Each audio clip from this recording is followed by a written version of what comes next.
Մի տարեց կին նրբագեղ շարժումներով աղբեր փորփրում, չիմանալով, որ շուտով ճանաչվելու է։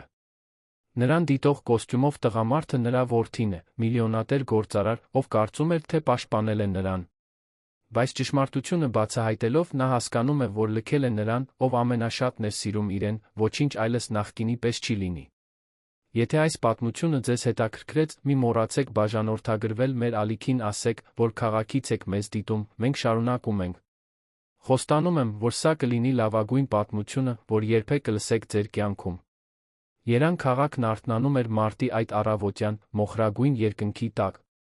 Մաշտոցի պողոտայում արդեն եռում էր երթեկությունը, մինչ հազարավոր մարդիկ շտապում էին իրենց գործերին, յուրաքանչյուրը տանելով իր երազանքները, իր հրատապությունները, իր ողջ կյանքը պայուսակների ու սապարկերի մեջ։ Նրանց մեջ կային նրանք, ովքեր արդեն նվաճել էին այն ամենը, ինչ կարող էր առաջարկել քաղաքային կյանքը։ Ռաֆայել Ալեքսանյանը այդպիսի մարդկանցից էր։ 42 տարեկան Ռաֆայելը ղեկավարում էր երկ. Լի ամենահեռանկարային տեխնոլոգիական ընկերություններից մեկը։ Ալեքսանյան Տեքը սկսվել էր որպես փոքր նախագիծ նոր Նորքի վարձակալված ավտոտնակի խորքում, այժմ զբաղեցնում էր կենտրոնի հայելապատ շենքի 3 հարկերը։ Բիզնես ամսագրերը նրա դեմքն էին տպագրում շապիկներին, անվանելով նրան տեսլական հաղթահարման օրինակ։ Եվ իրոք այդպես էր։ Տնային աշխատողի որդի, առանց հոր մեծացած Ռաֆայելը իր կայսրությունը կառուցել էր սեփական ձեռքերով, գիշերները սովորելով, ցերեկները աշխատելով, ամեն կոպեկ խնայելով իր երազանքներում ներդնելու համար։ Այդ առավոտ նա նստած էր իր գործադիր գրասենյակում, դեմքով դեպի հսկայական ապակիները, որոնցից քաղաքի տեսարան էր բացվում։ Ձավորումը ժամանակակից էր, մինիմալիստական, դիզայներական կահույքով, մրցանակներով ու վկայականներով լի դարակով։ Մահագոնե սեղանին, բացի ուլտրաբարակ նոութբուքից 2 բջջային հեռախոսից, կար միայն մեկ արծաթապատ լուսանկար։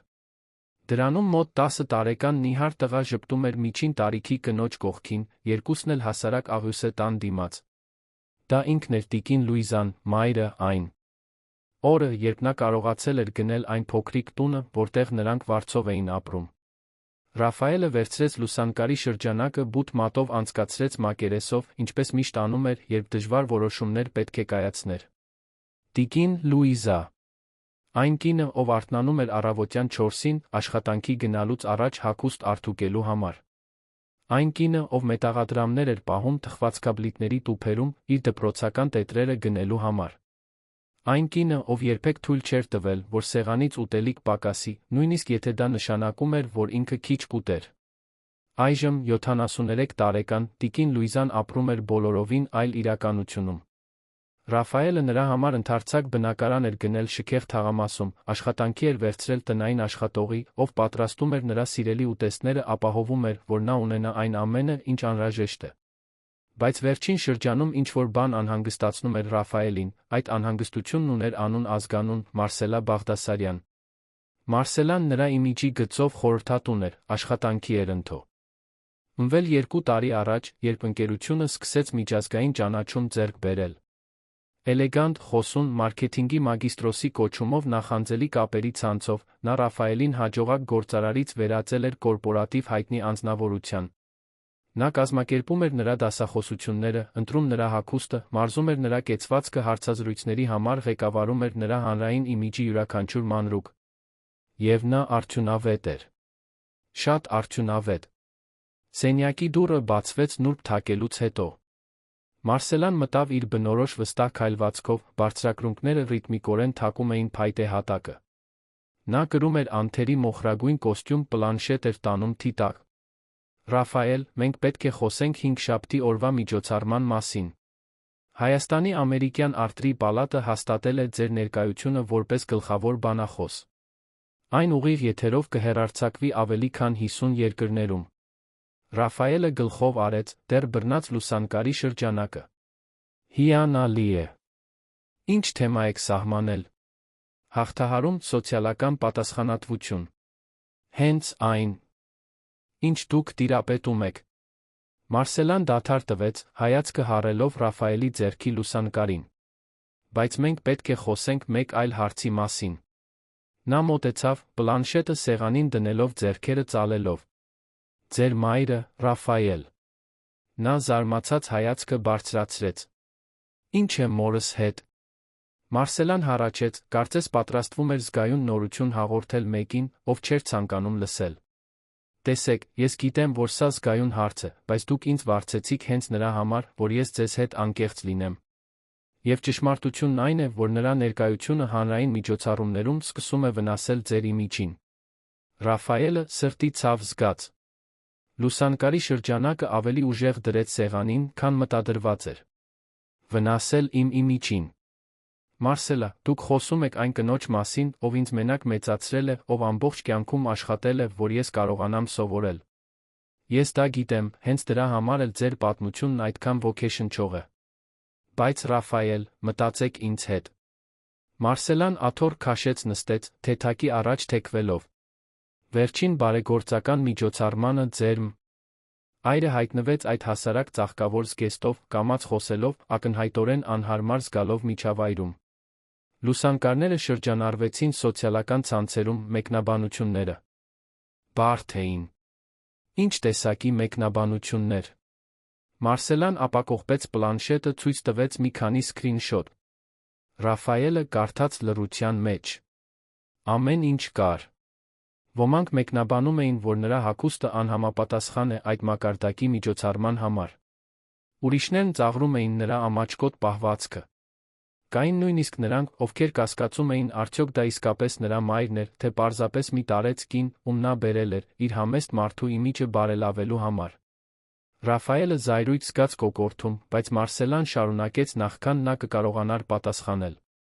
Ես չեմ ասում, որ համաձայն եմ այդ մեկնաբանություններին, հակառակը։ Բայց մենք ապրում ենք մի աշխարհում, որտեղ ընկալումը իրականություն է։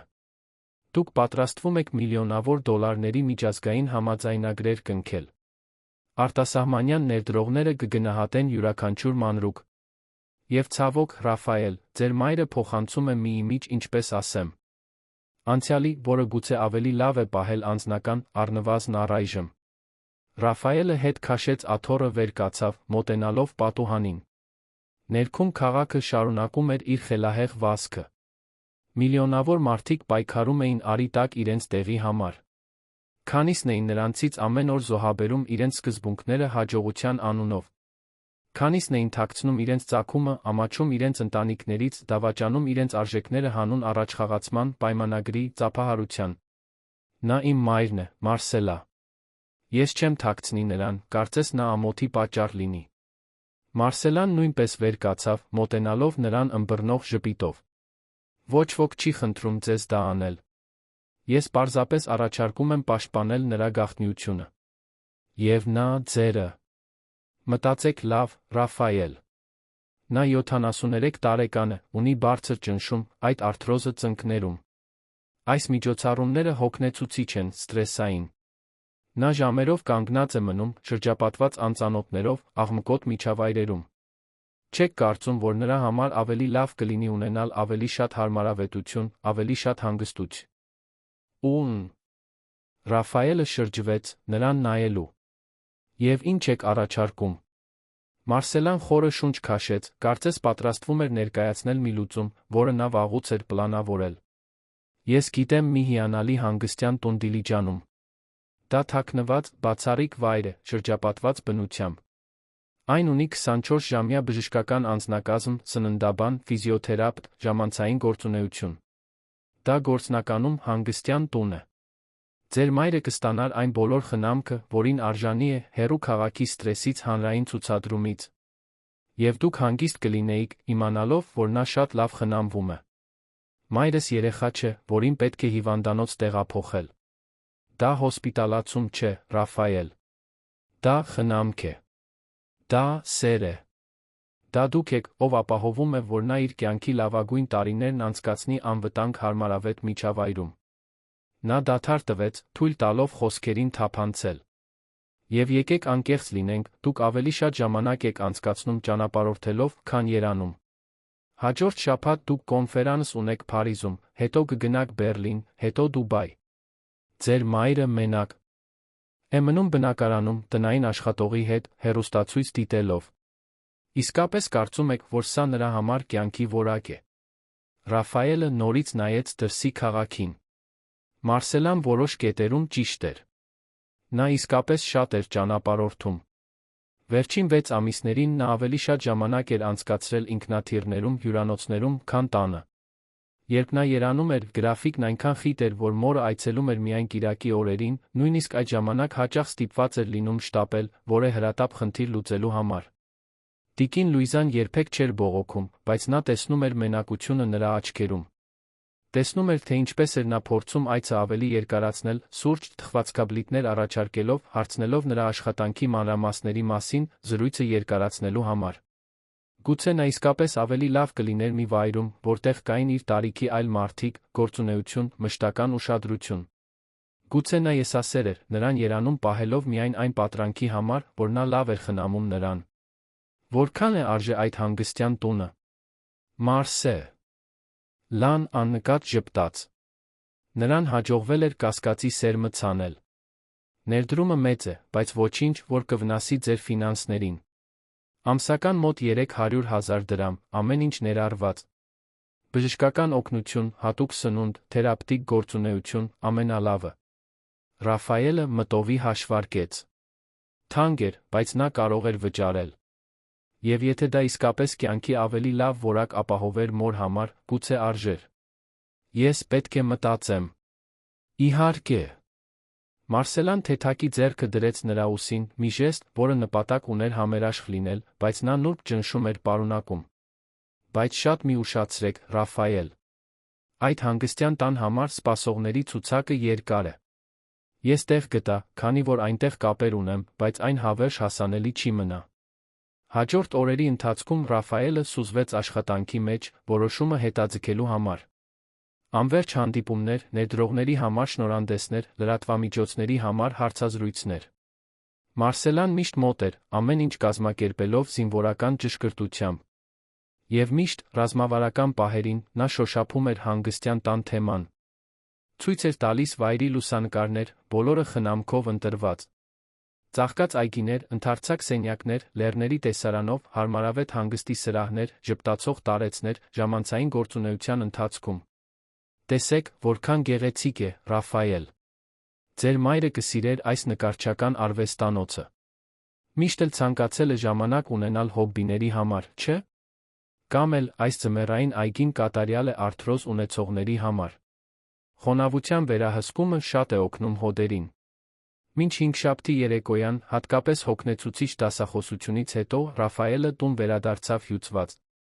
Գրեթե 11-ն էր։ Հաջորդ առավոտյան ժամը 6-ին տեսակոնֆերանս էր նշանակված Ճապոնիայի մի ընկերության հետ։ Նա պետք է քներ, բայց նախքան այդ զանգահարեց մորը, ինչպես միշտ անում էր, երբ կարողանում էր։ Ալո, որդիս։ Տիկին Լուիզայի ձայնը մեղմ էր, լի այն գավառական առոգանությամբ, որը նա երբեք չէր կորցրել։ Ողջույն, մայրիկ։ Ինչպե՞ս եք։ Ամեն ինչ լավ է, Աստծո շնորհիվ։ Այստեղ էի, դիտում էի այդ 9-օրյա հեռուստանովելը։ Իսկ դու, որդիս։ Լավ կերար։ Ռաֆայ։ Ելը ժպտաց։ Կարոր չէր, թե որքան հաջողակ կդառնար նա, տիկին Լուիզայի համար նա միշտ կլիներ այն տղան, ում պետք էր հիշեցնել ուտելու մասին։ Կերա, մայրիկ։ Ընկերությունը ճապոնական ուտեստներ էր պատվիրել թիմի համար։ Ահ, այդ ուտեստները, որոնք դու այսօր ուտում ես։ Հիշում եմ, երբ դու քիթ էիր ծռում ամեն ինչից, բացի բրնձից ու լոբուց։ Նրանք մի քանի րոպե խոսեցին առօրյա հարցերի մասին։ Տիկին Լուիզան պատմեց, որ հարանուհին թոռնիկ է ունեցել, որ սուպերմարկետում զեղչեր կան, որ ինքը պատրաստել է այն եգիպտացորենի ալյուրով տորթը, որը նա այդքան էր սիրում, մի կտոր պահել էր նրա համար, երբ նա կիրակի օրը կայցելեր իրեն։ Երբ նրանք անջատեցին, Ռաֆայելը երկար ժամանակ նայում էր հեռախոսին։ Նա երջանիկ էր թվում։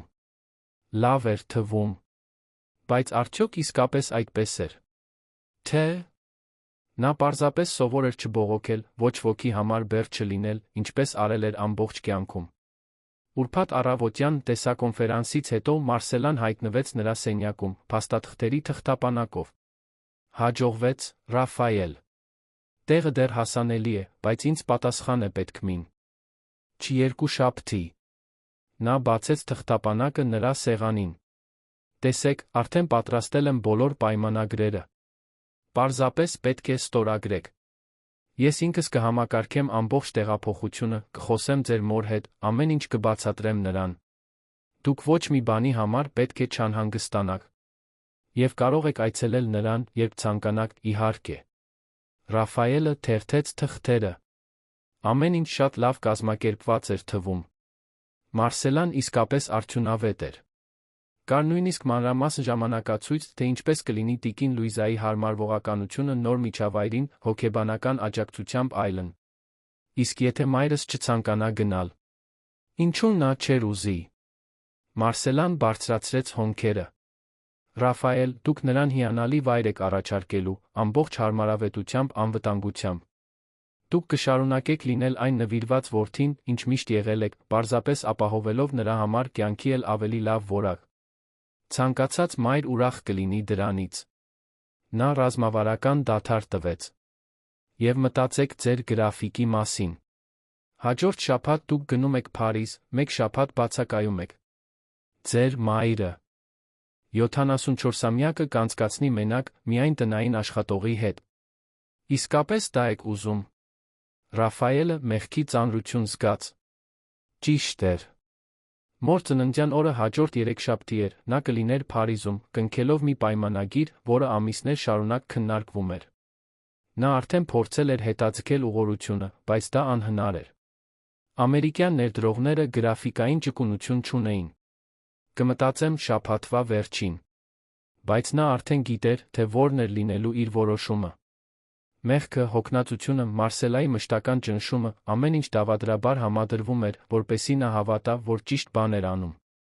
Կիրակի օրը, երբ այցելեց մորը, Ռաֆայելը եկավ ծաղիկներով շոկոլադների տուփով։ Տիկին Լուիզան շքեղ ճաշ էր պատրաստել, ինչպես միշտ անում էր, երբ նա այցելում էր իրեն։ Հավի ստրոգանով, նրա մանկության սիրելի ուտեստը, սպիտակ բրնձով կարտոֆիլի չոր կտորներով։ Տունը տնական ուտեստի թարմ սուրճի հոտ էր բուրում։ Ճաշի ընթացքում Ռաֆայելը դիտում էր մորը։ Նա հոգնած էր թվում։ Նա ուներ խորը կապտուկներ աչքերի տակ, նրա ձեռքերը թեթակի դողո։ Ում էին, երբ նա բռնում էր պատառաքաղը։ Արթրոզը վատթարանում էր։ Նա անցողիկ կերպով նշել էր, որ դժվարանում է ավտոբուս նստել իջնել, սուպերմարկետ գնալու համար։ Մայրիկ, պետք է ձեզ հետ մի բանի մասին խոսեմ։ Տիկին Լուիզան դադարեց ուտելուց նրան նայեց իր սովորական արտահայտությամբ, ուշադրության անհանգստության խառնուրդով։ Ինչ է, որդիս։ Ինչ-որ բան պատահել է։ Ռաֆայելը խորը շունչ քաշեց։ Նա մտովի բազմիցս փորձել էր այդ խոսակցությունը, բայց հիմա խոսքերը անհամապատասխան էին թվում, անբավարար։ Դուք գիտեք, որ ես շատ եմ ճանապարհորդում, չէ՞։ Եվ գիտեմ, որ դուք այստեղ եք մնում մենակ, ժամանակի մեծ մասը։ Դա ինձ անհանգստացնում է, մայրիկ։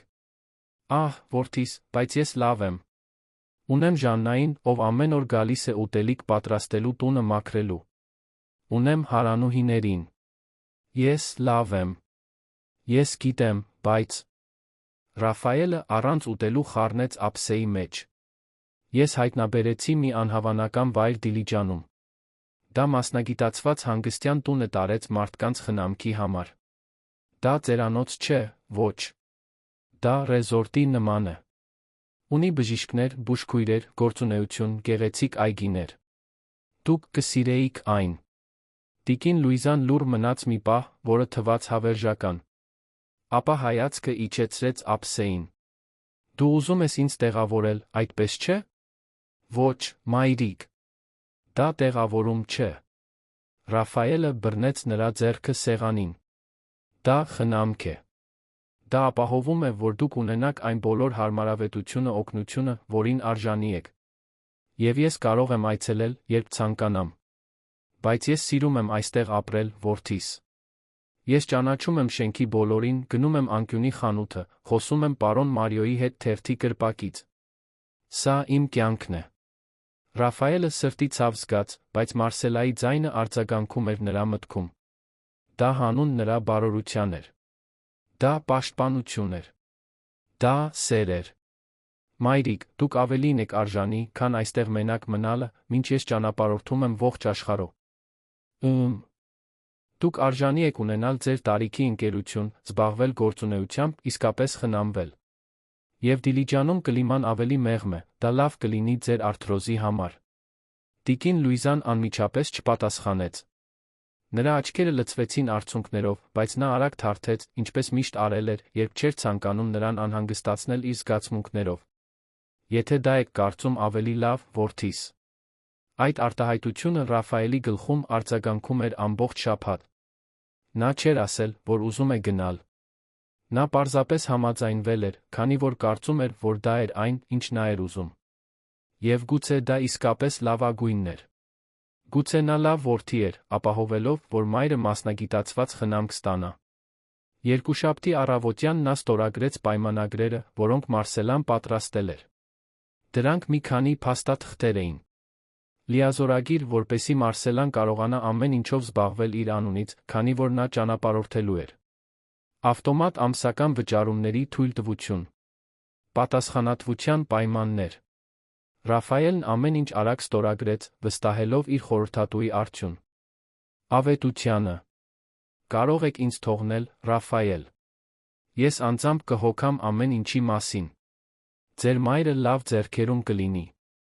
Մարսելան թղթերը հավաքեց հանգստացնող ժպիտով։ Երեքշաբթի օրը, տիկին Լուիզայի ծննդյան օրը, Ռաֆայելը Փարիզում էր, երբ Մարսելայից հաղորդագրություն ստացավ։ Ամեն ինչ կարգին է այստեղ, Ռաֆայել։ Ձեր մայրը շատ է սիրում նոր վայրը։ Ես ծաղիկներ հատուկ ծննդյան տորտ ուղարկեցի նրա համար։ Մի անհանգստացեք ոչ մի բանի համար։ Ռաֆայելը շնորհակալություն հայտնեց, փորձեց զանգահարել մորը, բայց հեռախոսն անմիջապես անցավ ձայնային փոստին։ Նա զարմացավ, բայց մտածեց, որ նա ինչ-որ գործով է զբաղված կամ հանգստանում է։ Ավելի ուշ նորից փորձեց, նույն արդյունքը։ Հաղորդագրություն ուղարկեց, հարցնելով, թե արդյոք ամեն ինչ կարգին է։ Պատասխանը եկավ մի համարից, որը նա չէր ճանաչում, բայց որի անունը գրանցված էր որպես կանաչ դաշտեր հանգստյան տուն։ Բարի երեկո, պարոն Ռաֆայել։ Այստեղ բուժքույր Պատրիսիան է, հանգստյան տնից։ Ձեր մայրը հանգստանում է, խնդրեց, որ ես տեղեկացնեմ, որ նա լավ է։ Նրա բջջային հեռախոսի մարտկոցը լից։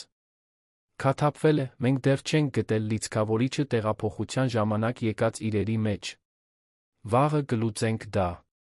Նա համբույր է ուղարկում, շնորհակալություն հայտնում ծաղիկների համար։ Ռաֆայելն ավելի հանգիստ զգաց։ Առնվազն նա հավանել էր ծաղիկները։ Առնվազն նրան լավ էին խնամում։ Օրերը վերածվեցին շաբաթների, շաբաթները ամիսների։ Ռաֆայելի առօրյան չափազանց լարված էր, որպեսզի հաճախակի այցելություններ թույլ տար Դիլիջան։ Նա ամեն ամիս կանոնավոր կերպով գումար էր ուղարկում։ 300,000 դրամ։ Այնուհետ Մարսելայի առաջարկով ավելացրեց մինչ 500,000, ցանկանալով ապահովել, որ մայրը հասանելիություն ունենա լրացուցիչ բուժումների, զբոսանքների, այն ամենին, ինչը կարող էր նրան ավելի երջանիկ դարձնել։ Մարսելան պարբերաբար զեկույցներ էր ուղարկում։ Միշտ դրական, միշտ հանգստացնող։ Ձեր մայրն այսօր մասնակցել է յոգայի դասին։ Շատ լավ է հարմարվում։ Բժիշկն ամսական ստուգում է արել։ Ամեն ինչ վերահսկողության տակ է։ Ճնշումը կայունացած է։ Նա նոր ընկերներ է ձեռք բերել։ 3 թեյի երեկույթին է մասնակցել այլ բնակիչն է։ Լի հետ։ Ռաֆայելը պահում էր այդ հաղորդագրությունները, կարծես դրանք վկայականներ լինեին, որ նա լավ որդի էր, նույնիսկ հեռավորության վրա։ Նա փորձում էր զանգահարել, բայց հազվադեպ էր կարողանում անմիջապես խոսել տիկին Լուիզայի հետ։ Միշտ կար բացատրություն, նա քնած էր, նա ինչ-որ գործով էր զբաղված, նա ֆիզիոթերապիայի էր։ Այն հազվադեպ դեպքերում, երբ նրան հաջողվում էր խոսել նրա հետ, զրույցը կարճ էր, տիկին Լուիզան հոգնած էր թվում, տարբեր։ Բայց Մարսելան բացատրում էր, որ դա նորմալ է, որ տարեցներն անցնում են հարմարվողականության փուլերով, որ շուտով նա ամբողջությամբ կինտեգրվի առօրյային։ Մինչդեռ Ռաֆայելի կարիերան միայն աճում էր։ Նա կնքեց պայմանագիրը Փարիզում։ Ընդլայնեց գործունեությունը Եվրոպայում, Ասիայում։ Բացեց գրասենյակներ Բեռլինում, Սինգապուրում։ 3 միջազգային բիզնես ամսագրերի շապիկներին էր հայտնվել։ Ձեռներեցության մրցանակներ էր ստացել։ Եվ յուրաքանչյուր դասախոսության, յուրաքանչյուր հարցազրույցի ժամանակ նա հուզմունքով էր խոսում իր մոր մասին։ Այն հասարակ կնոջ մասին, ով նրան մենակ էր մեծացրել, ով քրտնաջան աշխատել էր նրան հնարավորություններ տալու համար, որոնք ինքը երբեք չուներ։ Նա խոսում էր արժանապատվության մասին, արմատները չմոռանալու մասին, սոցիալական պատասխանատվության մասին։ Հանրությունը միշտ հուզվում էր։ Միշտ ոտքի էր կանգնում, ծափահարելու։ Եվ Ռաֆայելն անկեղծորեն հավատում էր իր ասած յուրաքանչյուր բառին։ Նա սիրում էր իր մորը։ Նա անում էր ամենալավը նրա համար։ Նա ապահովում էր, որ նա ստանա հնարավորինս լավագույն խնամքը, մինչ նա նվաճում էր աշխարհը երկուսի անունից։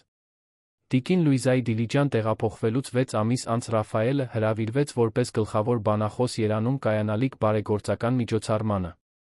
Դա շքեղ գալա էր մետրոպոլ հյուրանոցում, գործարարների, քաղաքական գործիչների, արվեստագետների կարծիք ձավորողների մասնակցությամբ։ Թեման էր սոցիալական պատասխանատվություն աղքատության դեմ պայքար։ Ռաֆայելն անմիջապես ընդունեց։ Դա մի գործ էր, որը շոշափում էր նրա սիրտը։ Ի վերջո, նա աղքատությունից էր եկել։ Նա գիտեր, թե ինչ է կարիքը։ Մարսելան համակարգեց ամեն ինչ։ Ընտրեց կատարյալ կոստյումը, փող։ Լցեց ելույթը նրա հետ, ապահովեց, որ յուրաքանչյուր բառ, յուրաքանչյուր դադար, յուրաքանչյուր ժեստ փոխանցի ճիշտ ուղերձը։ Միջոցառման երեկոյան Ռաֆայելը բարձրացավ բեմ, ջերմ ծափահարությունների ներքո։ Լույսերը անդրադառնում էին բյուրեղյա ջահերից, էլեգանտ հանդիսատեսը սպասումով դիտում էր նրան։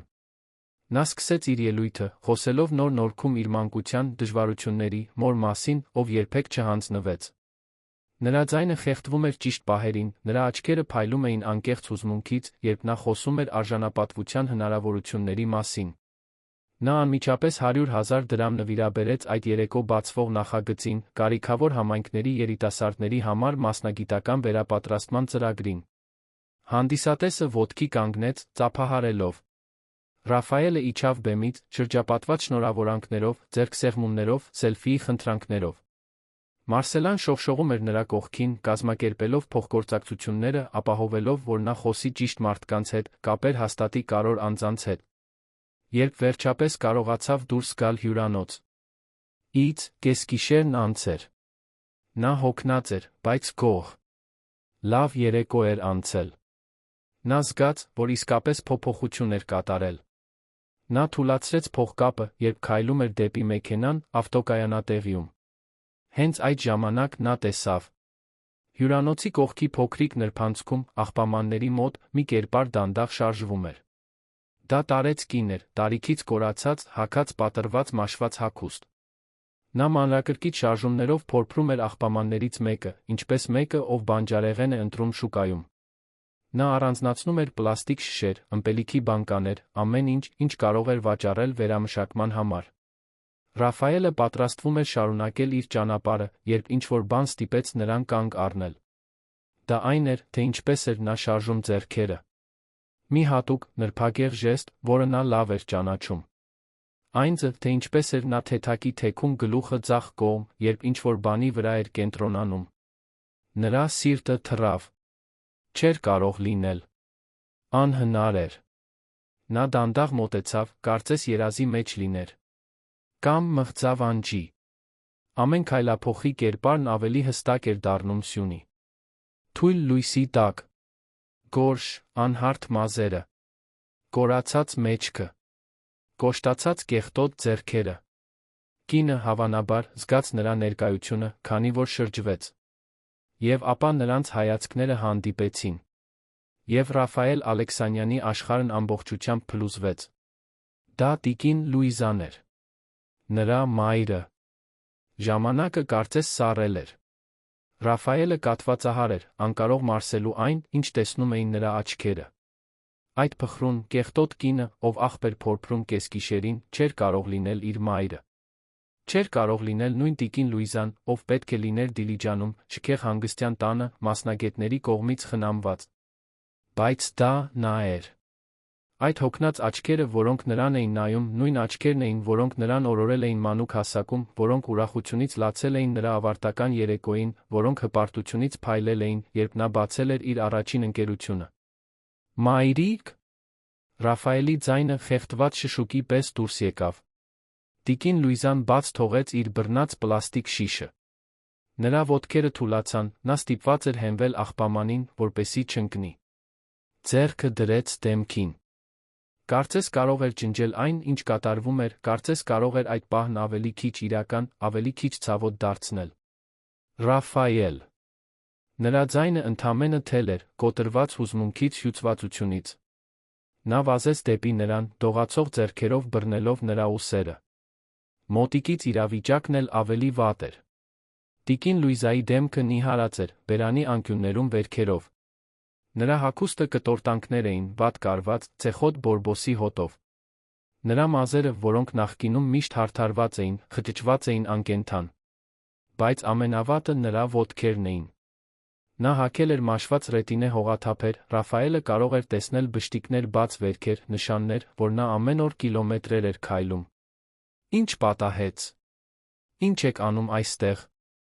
Որտեղ է հանգստյան տունը։ Որտեղ են խնամողները։ Ռաֆայելը զգում էր, թե ինչպես է ձայնը բարձրանում, բայց դա զայրույթ չէր, դա մաքուր հուսահատություն էր։ Տիկին Լուիզան սկսեց լուր լացել։ Արցունքները հոսում էին նրա կեղտոտ դեմքով, մաքուր հետքեր թողնելով ժամանակի տառապանքի հետքերով պատված մաշկի վրա։ Որդիս, ես փո։ Լցեցի քեզ զգուշացնել։ Այդքան անգամ փորձեցի։ Զգուշացնել ինչի մասին։ Խոսեք ինձ հետ, մայրիկ։ Աստծո սիրուն, բացատրեք ինձ, թե ինչ է կատարվում։ Նա խորը շունչ քաշեց, ուժեր հավաքելով պատմելու մի բան, որն ակնհայտորեն խորապես ցավ էր պատճառում նրան։ Երբեք շքեղ հանգստյան տուն չի եղել, Ռաֆայել։ Այդ կինը, ձեր խորհրդատուն, ինձ խաբեց։ Ձեզ խաբեց։ Ինձ մի սարսափելի տեղ տարավ։ Ռաֆայելը զգաց, որ ոտքերը թուլանում են։ Նա հանեց կոստյումի բաճկոնը դրեց մոր ուսերին, ով դողում էր ցրտից, չնայած գիշերվա մեղմ ջերմությանը։ Եկեք հեռանանք այստեղից։ Ես ձեզ կտանեմ հիվանդանոց։ Մենք դա կլուծենք։ Նա փորձեց նրան ուղղորդել դեպի մեքենան, բայց տիկին Լուիզան կանգ առավ, զարմանալի ուժով բռնելով նրա թը, այդքան փխրուն մարդու համար։ Ռաֆայել, այնտեղ մի պայուսակ կա։ Նա մատնացույց արեց աղբամանի հետը։ Այսօր հավաքած բանկաներով։ Դրանք ինձ պետք են։ Դա փող է, վաղը իմ ճնշման տեղը գնելու համար։ Ռաֆայելի սիրտը մասերի բաժանվեց։ Նա գնաց պայուսակը բերելու, մաշված կտորից պայուսակ, լի ճմրթված բանկաներով շշերով։ Նա այն տարավ։ Մեքենան մոր հետ միասին, ամբողջ ճանապարհին մինչ մոտակա հիվանդանոցը, բռնած էր նրա ձեռքը, կարծես վախենում էր, որ նա նորից կարող է անհետանալ։ Էրեբունի բժշկական կենտրոնի շտաբ օգնության բաժանմունքում Ռաֆայելը պահանջեց անհապաղ բուժօգնություն։ Նա օգտագործեց իր անունը, իր ազդեցությունը, իր բանկային հաշիվը։ Տիկին Լուիզային արագորեն զննեցին բժիշկների թիմը։ Ռաֆայելը մնաց սպասասրահում, իր անթերի կոստյումը հիմա ճմրթված էր, փողկապը անկանոն նետված կողքի նստարանին։ Նա 3 անգամ զանգահարեց Մարսելային։ Բոլորն էլ անմիջապես անցան ձայնային փոստին։ Նա ավելի ու ավելի հրատապ հաղորդագրություններ ուղարկեց, բացատրություններ պահանջելով։ Ոչ մի պատասխան։ 2 ժամ անց բժշկուհի մոտեցավ։ Բժշկուհի Հելենա, ըստ կրծքանշանի։ Նա պահում էր մի պլանշետ, նրա արտահայտությունը լուրջ էր։ Պարոն Ալեքսանյան, ձեր մայրը ներկայումս կայուն է, բայց վիճակը լուրջ է։ Նա ունի ծանր թերսնուցում, խորը անեմիա, շնչառական վարակ, որը հավանաբար թոքաբորբ է, ինչպես նա ոտքերի բազմաթիվ վարակված վերքեր։ Արյան ճնշումը անկառավարելի է։ Ըստ այն պատմության, որ նա մեզ պատմել է, ամիսներ շարունակ դեղորայքը կանոնավոր չի ընդունել։ Ռաֆայելը ձեռքերը տարավ դեմքին, փորձելով մարսել յուրաքանչյուր տեղեկություն։ Որքան ժամանակ նա պետք է մնա հիվանդանոցում։ Առնվազն 2 շաբաթ, գուցե ավելի երկար։ Մենք պետք է բուժենք վարակները, կայունացնենք ճնշումը, կատարենք ամբողջական սնուցման գնահատում։ Բժշկուհին դադար տվեց։ Պարոն Ալեքսանյան, կարող եմ անկեղծ լինել։ Իհարկե։ Ձեր մայրը գտնվում է մի վիճակում, որը մենք սովորաբար տեսնում ենք այն մարդկանց մոտ, ովքեր երկար ժամանակ փողոցներում են ապրում։ Առնվազն ամիսներ։ Նա ինչ-որ բան պատմեց այն մասին, որ իրեն լքել են մի ապաստանում, իսկ հետո դուրս են շպրտել։ Դա ճիշտ է։ Ռաֆայելը գլխով արեց, անկարող խոսելու։ Բժշկուհին շարունակեց. Ես կտեղեկացնեմ սոցիալական ծառայությանը ոստիկանությանը, ինչպես սահմանված է տարեցների լքման դեպքերում։ Մենք պետք է հասկանանք, թե ինչ է կատարվել։ Ես էլ եմ պետք։ Ռաֆայելը վեր կացավ։ Կարող եմ տեսնել նրան։ Նա այս պահին հանգստացած է, բայց կարող եք մնալ նրա հետ, եթե ցա։ Նկանակ։ Սենյակը առանձին էր, լուռ, բացի սրտի մոնիտորների կանոնավոր ազդանշանից։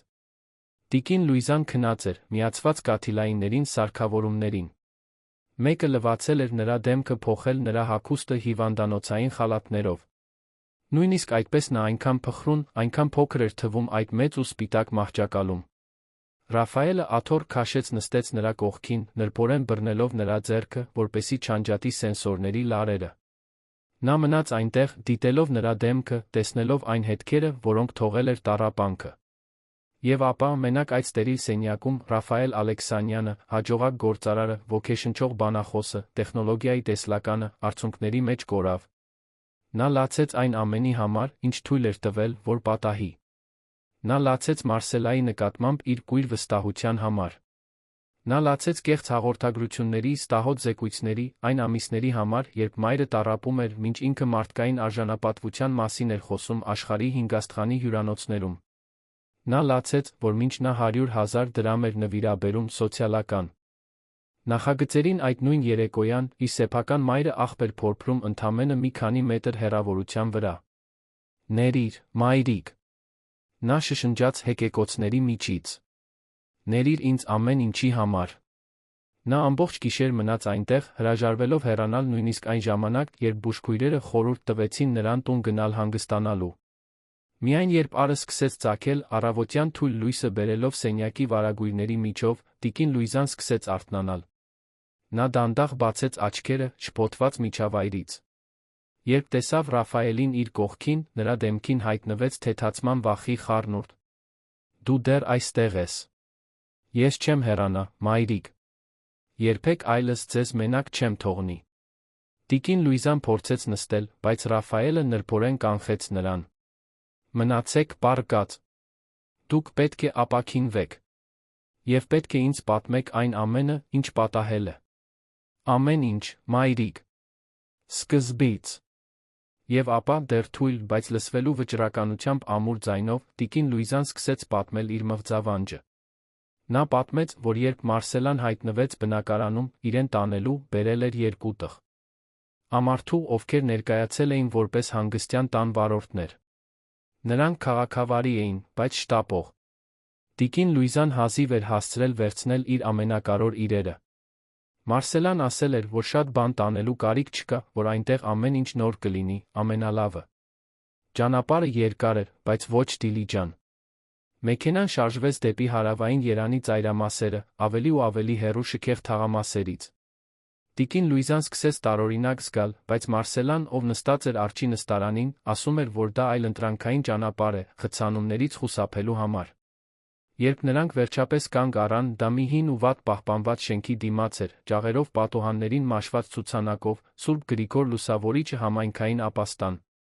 Տիկին Լուիզան հարցրեց, ասելով, որ դա չի նմանվում այն հանգստյան տանը, որը իր որդին էր վարձել։ Մարսելան ժպտաց, այդ սառը հաշվարկված ժպիտով, որը նա պահում էր նման պահերի համար։ Տիկին Լուիզա, պլաններում փոփոխություն եղավ։ Սա շատ հարգված հանրային հաստատություն է։ Ձեր որդին կարծեց, որ այսպես ավելի լավ կլինի։ Ավելի համեստ, ավելի մոտ ձեր արմատներին։ Բայց Ռաֆայելն ասաց, որ դա մասնավոր հանգստյան տուն էր, որ ես կունենայի առանձին սենյակ, որ իրերը փոխվեցին։ Մարսելան ընդհատեց, վերցնելով փաստաթղթերով թղթապանակը։ Ստորագրեք այստեղ, խնդրում եմ։ Դա պարզապես մուտքի հաստատում է։ Տիկին Լուիզան, ֆունկցիոնալ անգրագետ, ով հազիվ էր կարողանում ստորագրել իր անունը, արեց այնտեղ, որտեղ Մարսելան մատնացույց արեց։ Նա չգիտեր, որ ստորագրում էր մի փաստաթուղթ, որը նրան հայտարարում էր որպես անընտիր, անկապ, անմիջոց մարդ։ Ապաստանում առաջին օրերը ցնցող էին։ Տիկին Լուիզան ննջարան էր կիսում 17 այլ կանանց հետ։ Ժանգոտած երկհարկանի մահճակալներ, բարակ կեղտոտ ներքնակներ, մեկ լոգարան բոլորի համար։ Սնունդը քիչ էր վատ որակի։ Բորբոսի, մեզի էժան ախտահանիչի հոտը ներծծված էր ամեն ինչում։ Նա փորձեց զանգահարել Ռաֆայելին, բայց նրա բջջային հեռախոսը բռնագրավվել էր մուտքի մոտ, այն պատրվակով, որ էլեկտրոնային սարքերը թույլատրված չէին։ Նա փորձեց խոսել ապաստանի համակարգողի, Սոնյա անունով մի գեր կնոջ հետ, ով նրան արամարանքով նայեց։ «Տեսեք, տատիկ։ Բոլորն ասում են, որ կարոր որդիներ ունեն։ Բոլորն ասում են, որ սխալմունք է եղել։ Բայց բոլորն այստեղ են, ով հետ ոչ ոք այլս չի ուզում նրանց։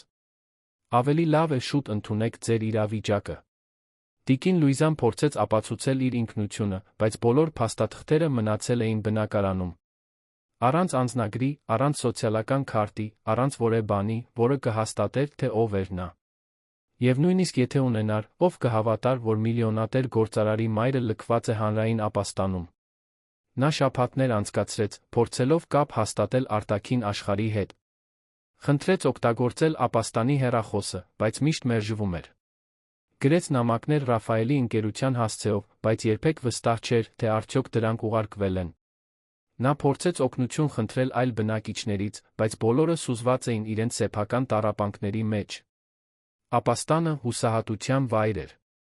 Ընտանիքների հանգամանքների կամ ընտրության կողմից մոռացված տարեցներ, կուտակված անբավարար պայմաններում։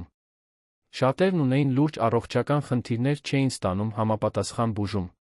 Սոցիալական աշխատողները գերծանրաբեռնված էին, ռեսուրսները նվազագույն էին, վատ վերաբերմունքի մասին բողոքները մշտական էին, բայց հազվադեպ էին հետաքննվում։ Տիկին Լուիզան, նույնիսկ այդ սարսափելի վայրում, պահպանեց իր բարությունը։ Նա կիսում էր իր ուտելիքը նրանց հետ, ովքեր քիչ ունեին։ Նա օգնում էր ավելի թույլերին հագնվել։ Նա հին երգեր էր երգում, մեղմելու նրանց, ովքեր տառապում էին դեմենցիայից։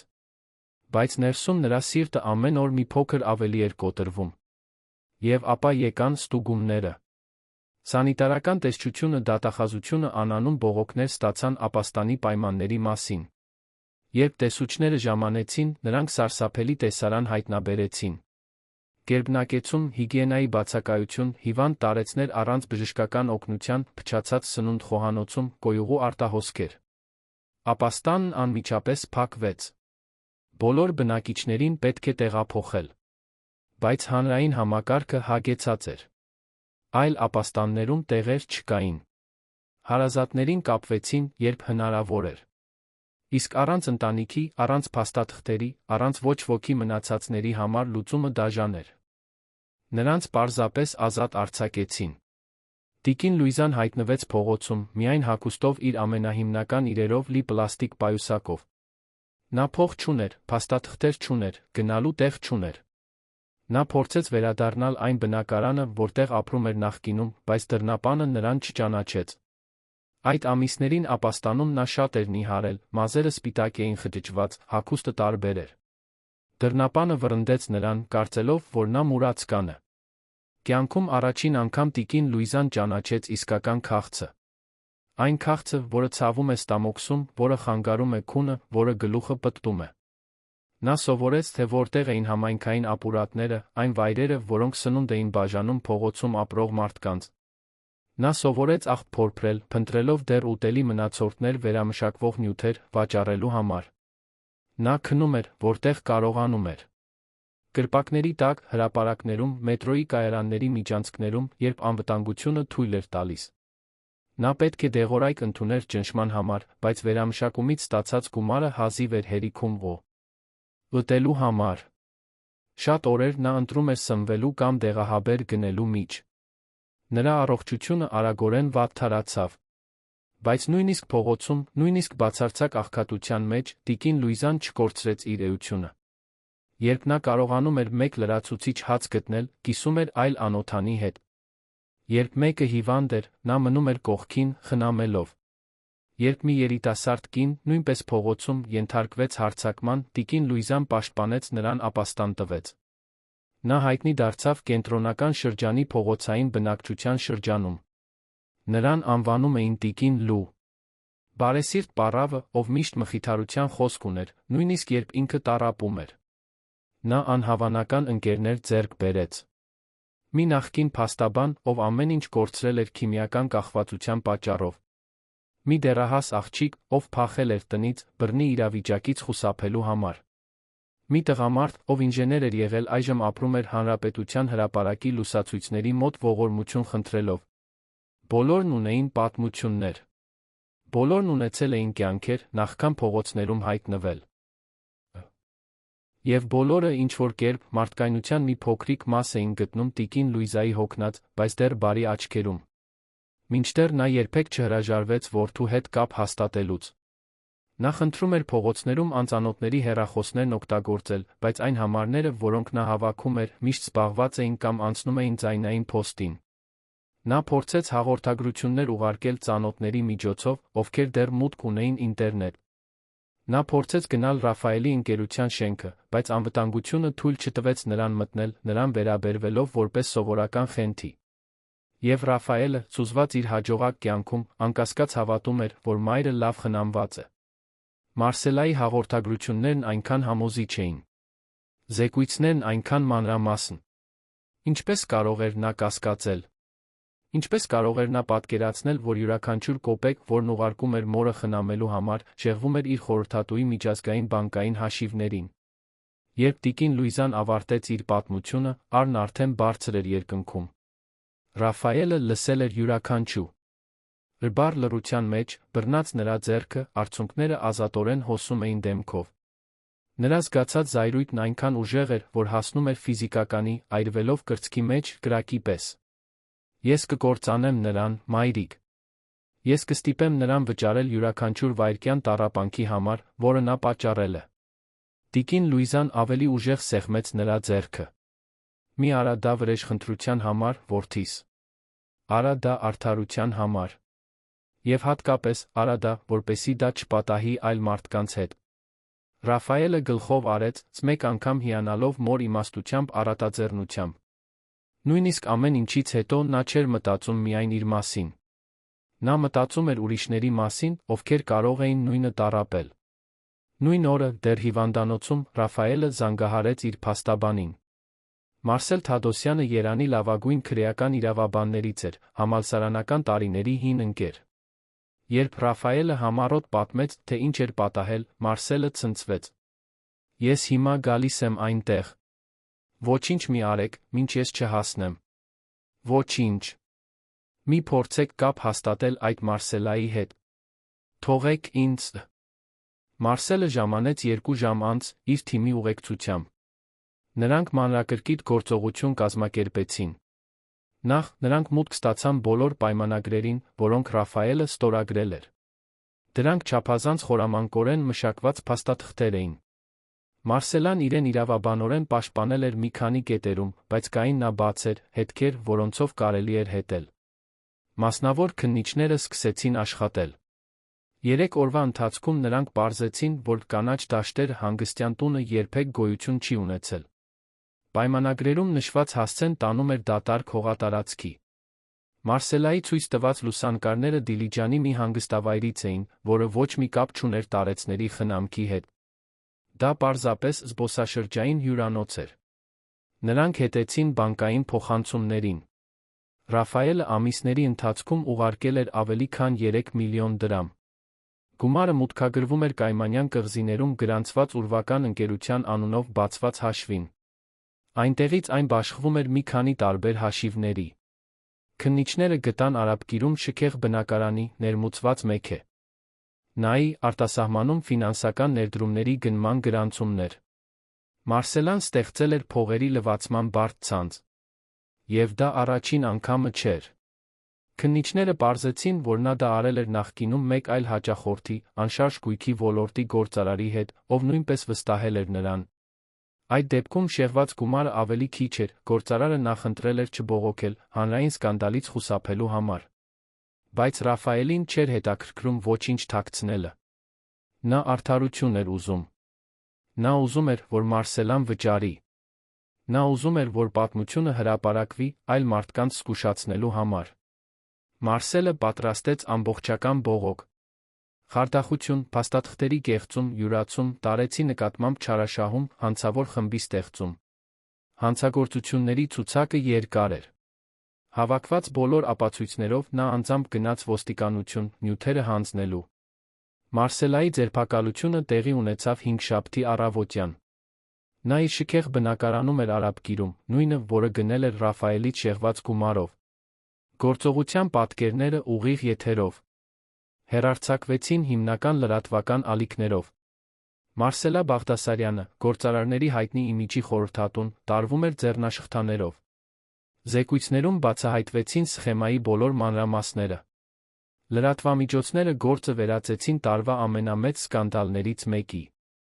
Տիկին Լուիզայի պատմությունը հուզեց ամբողջ երկիրը։ 74-ամյա տիկին, լքված խարդախության պատճառով, մինչ որդին կարծում էր, որ նրան լավ են խնամում, Ռաֆայելը մամլո ասուլիս տվեց։ Հասարակ հագուստով, առանց սովորական կորպորատիվ էլեգանտության, նա ամեն ինչ խոստովանեց։ Նա չփորձեց իրեն զոհի տեղ դնել։ Նա խոստովանեց, որ անփույթ էր, որ չափազանց էր վստահել, որ իր կարիերան գերադասել էր մորից։ Ես էլ եմ մեղավոր։ Ստորագրել եմ պայմանագրեր, չկարդալով։ Կույր վստահել եմ։ Չեմ այցելել մորս, երբ պետք է։ Համաձայնել եմ իմ սեփական լքմանը, խնամքի քողի տակ։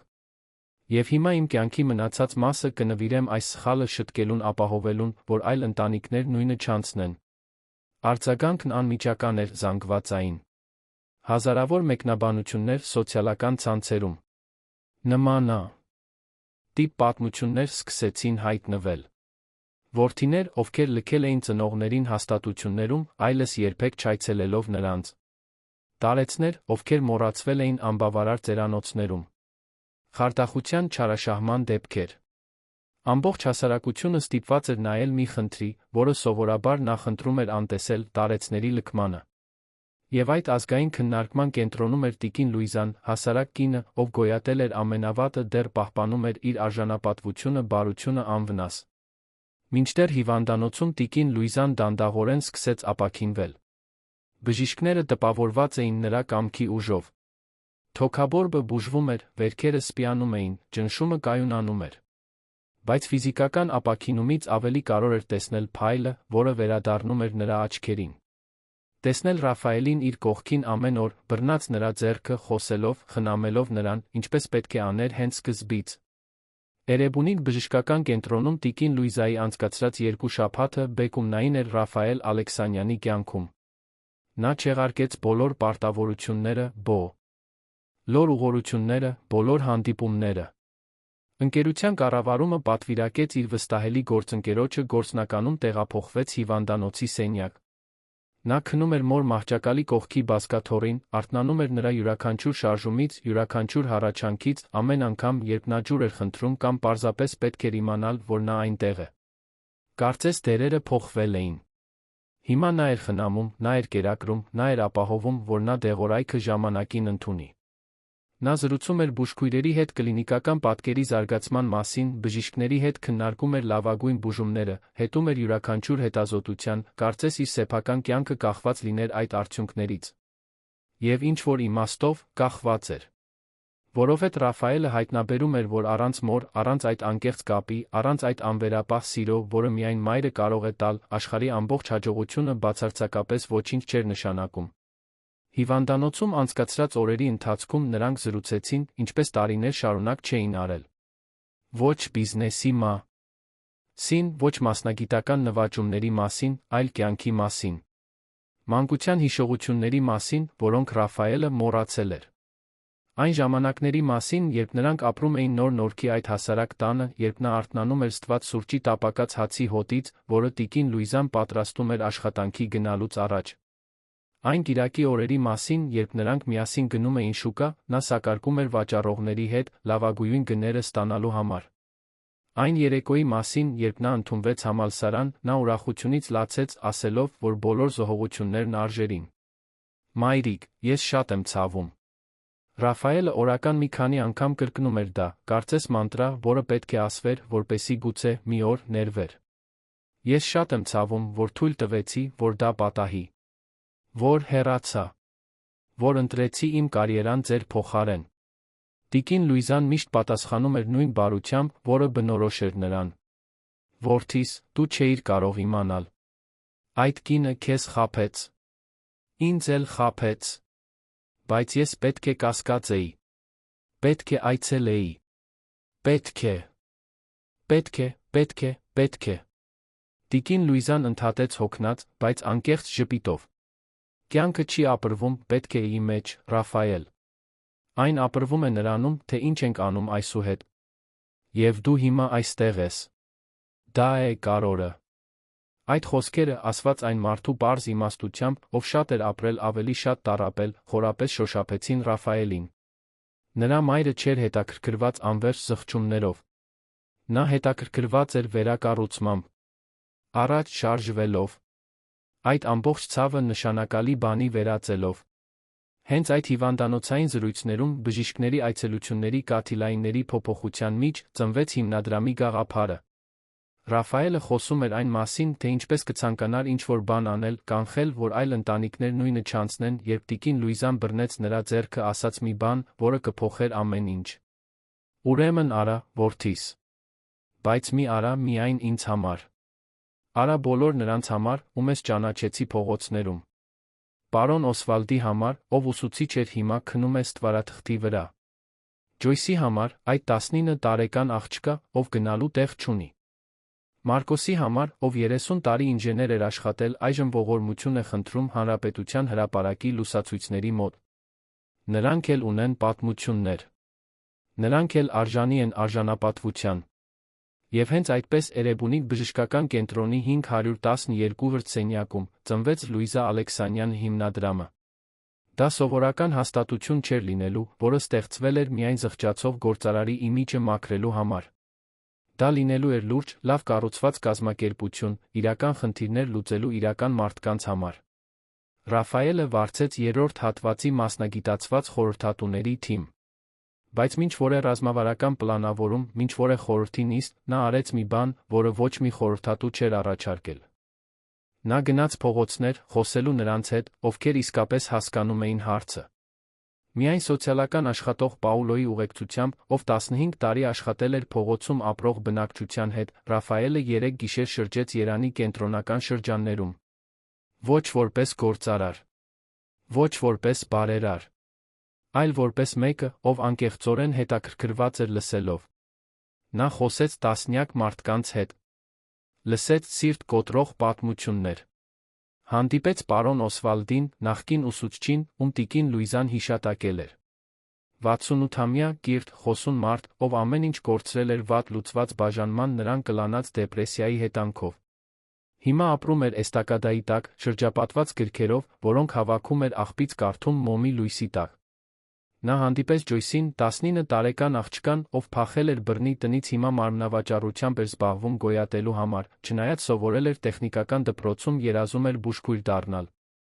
Նա հանդիպեց Մարկոսին, թոշակառու ինժեներին, ով իր բոլոր խնայողությունները ներդրել էր մի բիզնեսում, որը սնանկացավ, քանի որ չէր կարողանում վարձավճար վճարել, հայտնվեց փողոցում։ Նա հանդիպեց տիկին Մարիային, 80-ամյա կնոջը, ում վռնդել էին, երբ նա այլևս չէր կարողանում վարձավճար վճարել, այժմ քնում էր եկեղեցու դռան մոտ։ Յուրաքանչյուր պատմություն հարված էր Ռաֆայելի ստամոքսին։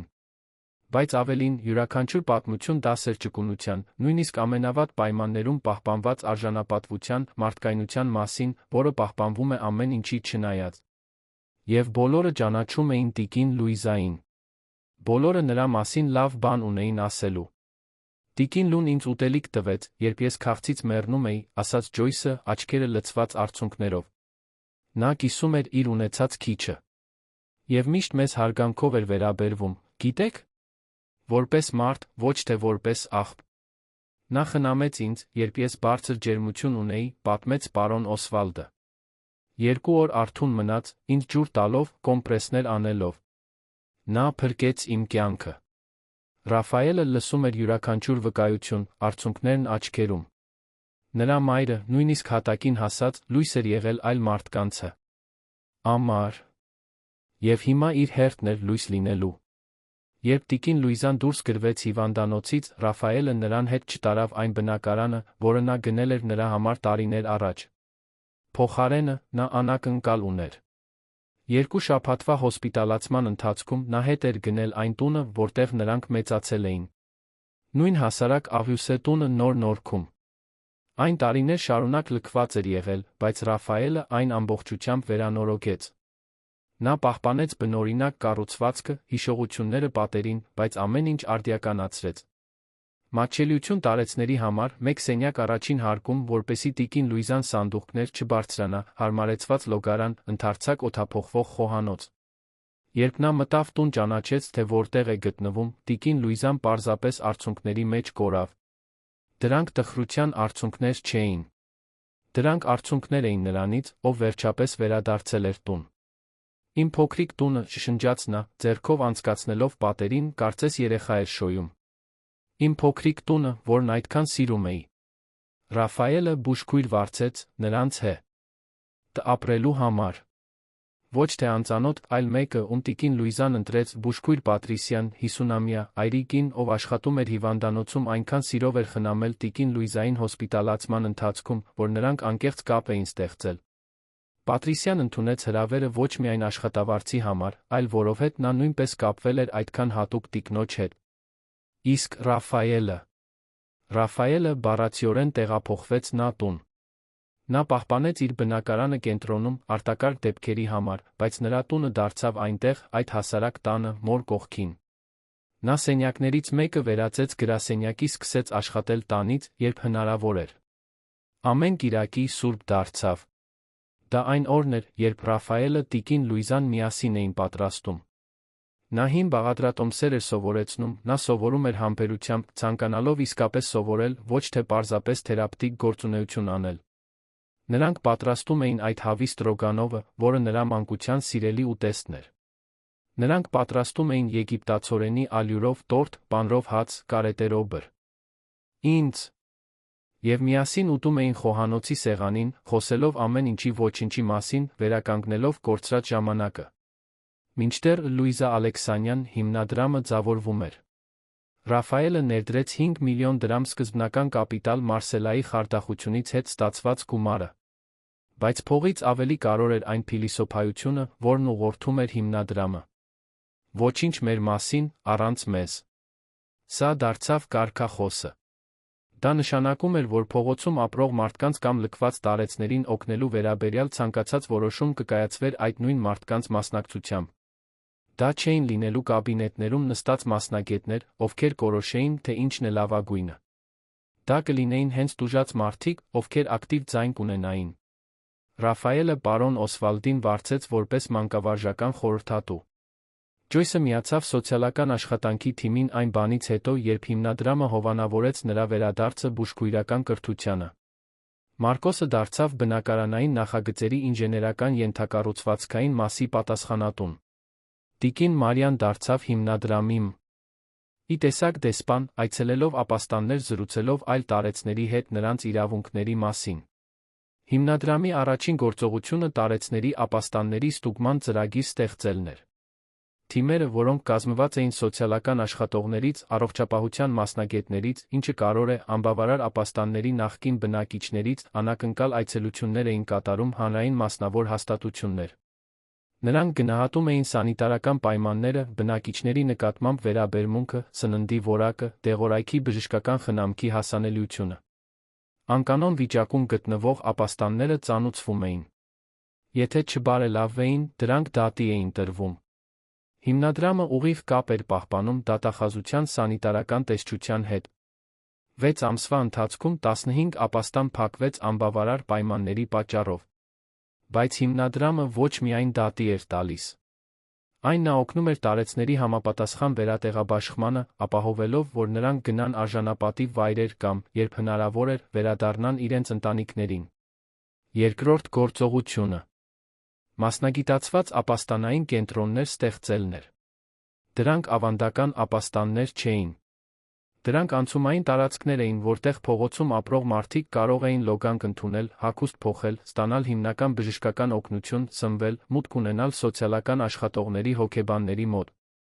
Բայց ամենակարևորը, դրանք լսելու տարածքներ էին, որտեղ յուրաքանչյուր մարդ լսվում էր, նրա պատմությունը գնահատվում էր, նրա երազանքները հաշվի էին առնվում։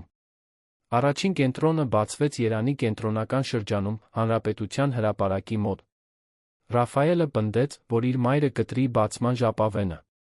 Տիկին Լուիզան, դեռ փխրուն, բայց աչքերում նոր փայլով, շրջապատված էր իր փողոցային ընկերներով։ Բոլորը հիմա մաքուր, լավ հագնված, բայց դեռ այնպիսին, ինչպիսին միշտ եղել էին։ Այս վայրը ձեզ համար է, հուզված ձայնով ասաց նա։ Որպեսզի ոչ ոք այլս ստիպված չլինի ապրել այն, ինչ մենք ենք ապրել։ Որպեսզի բոլորին վերաբերվեն այն արժանապատվությամբ, որին արժանի են։ Կենտրոնն անմիջապես հաջողություն ունեցավ։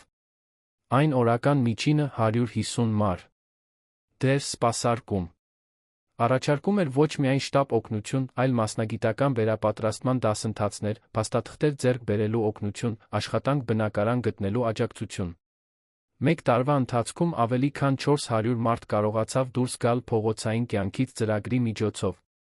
Երրորդ խոշոր գործողությունը տարեցների համար մշտական բնակարաններ ստեղծելն էր։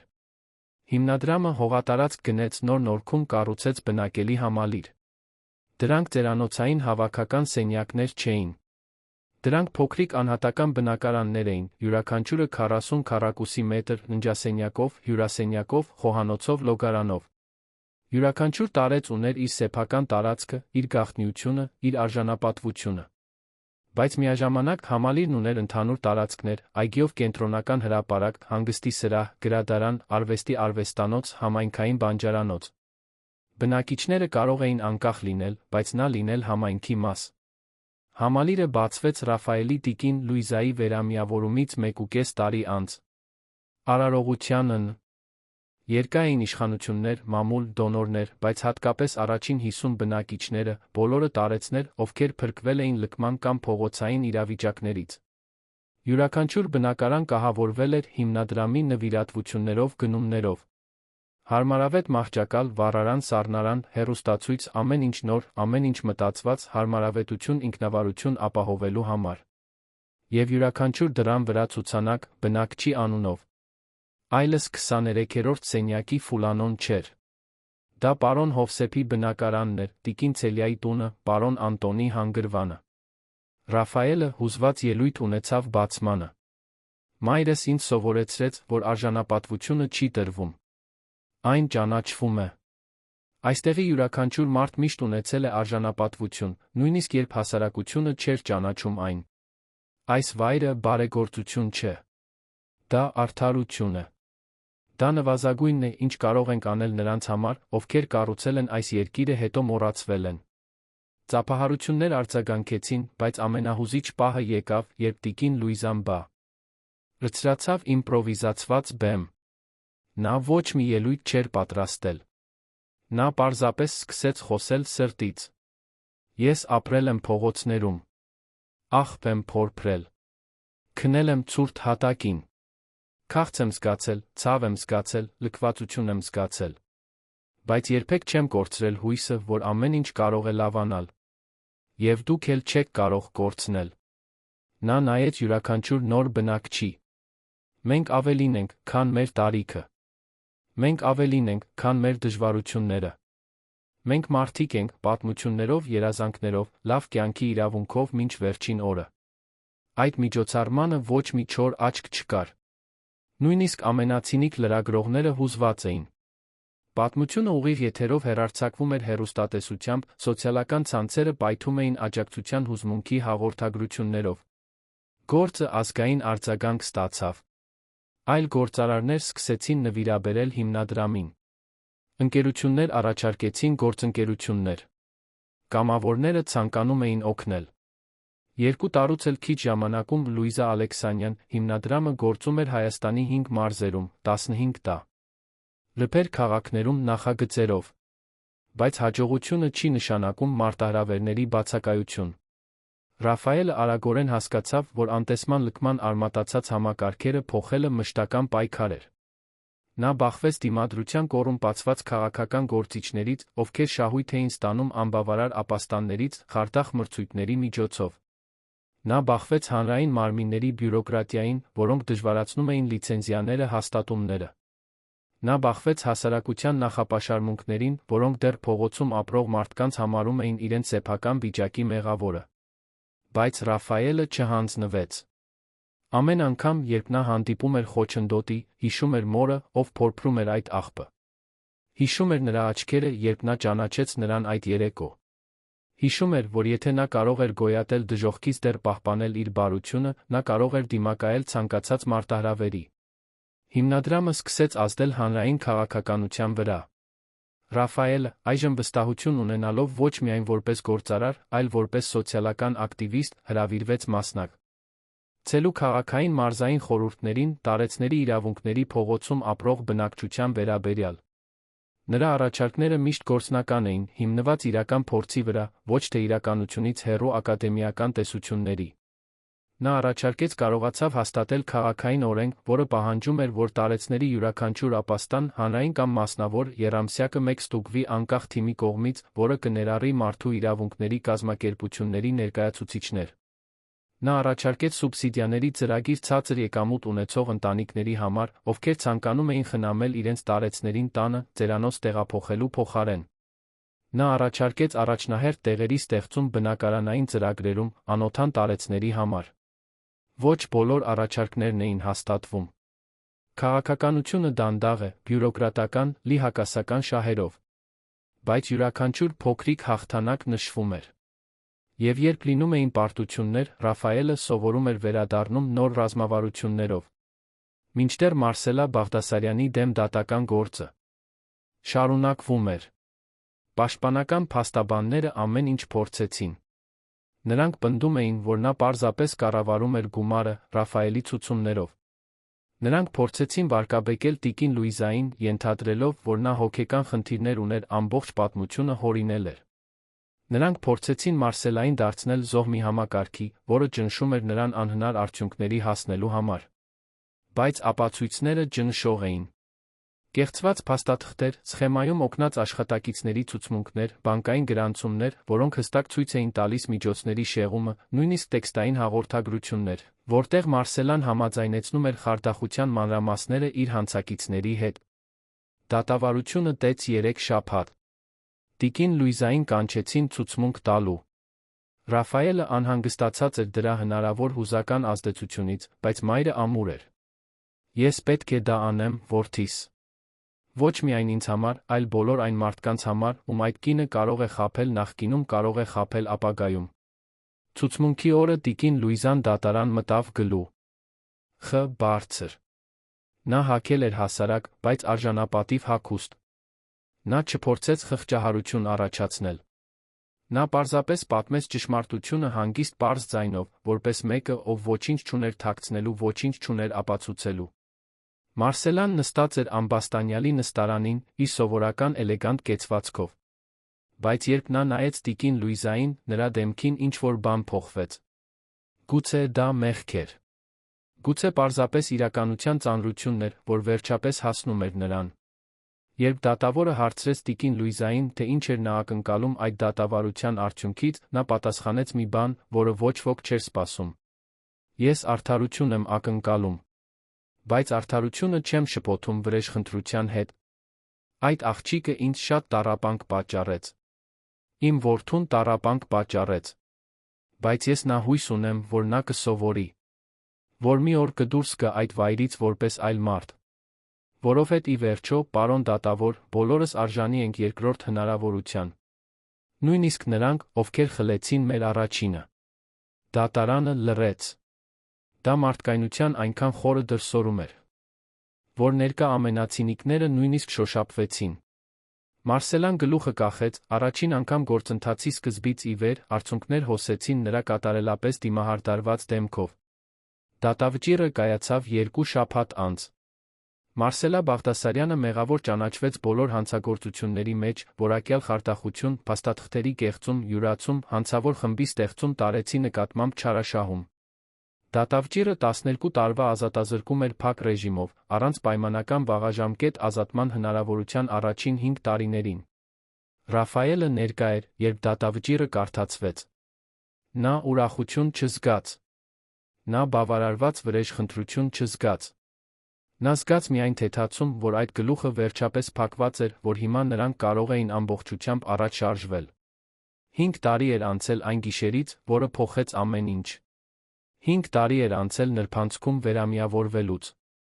5 տարի խորը փոփոխությունների, ոչ միայն Ռաֆայելի տիկին Լուիզայի կյանքում, այլ հազարավոր մարդկանց կյանքում, ովքեր ուղղակիորեն կամ անուղղակիորեն շոշափվել էին Լուիզա Ալեքսա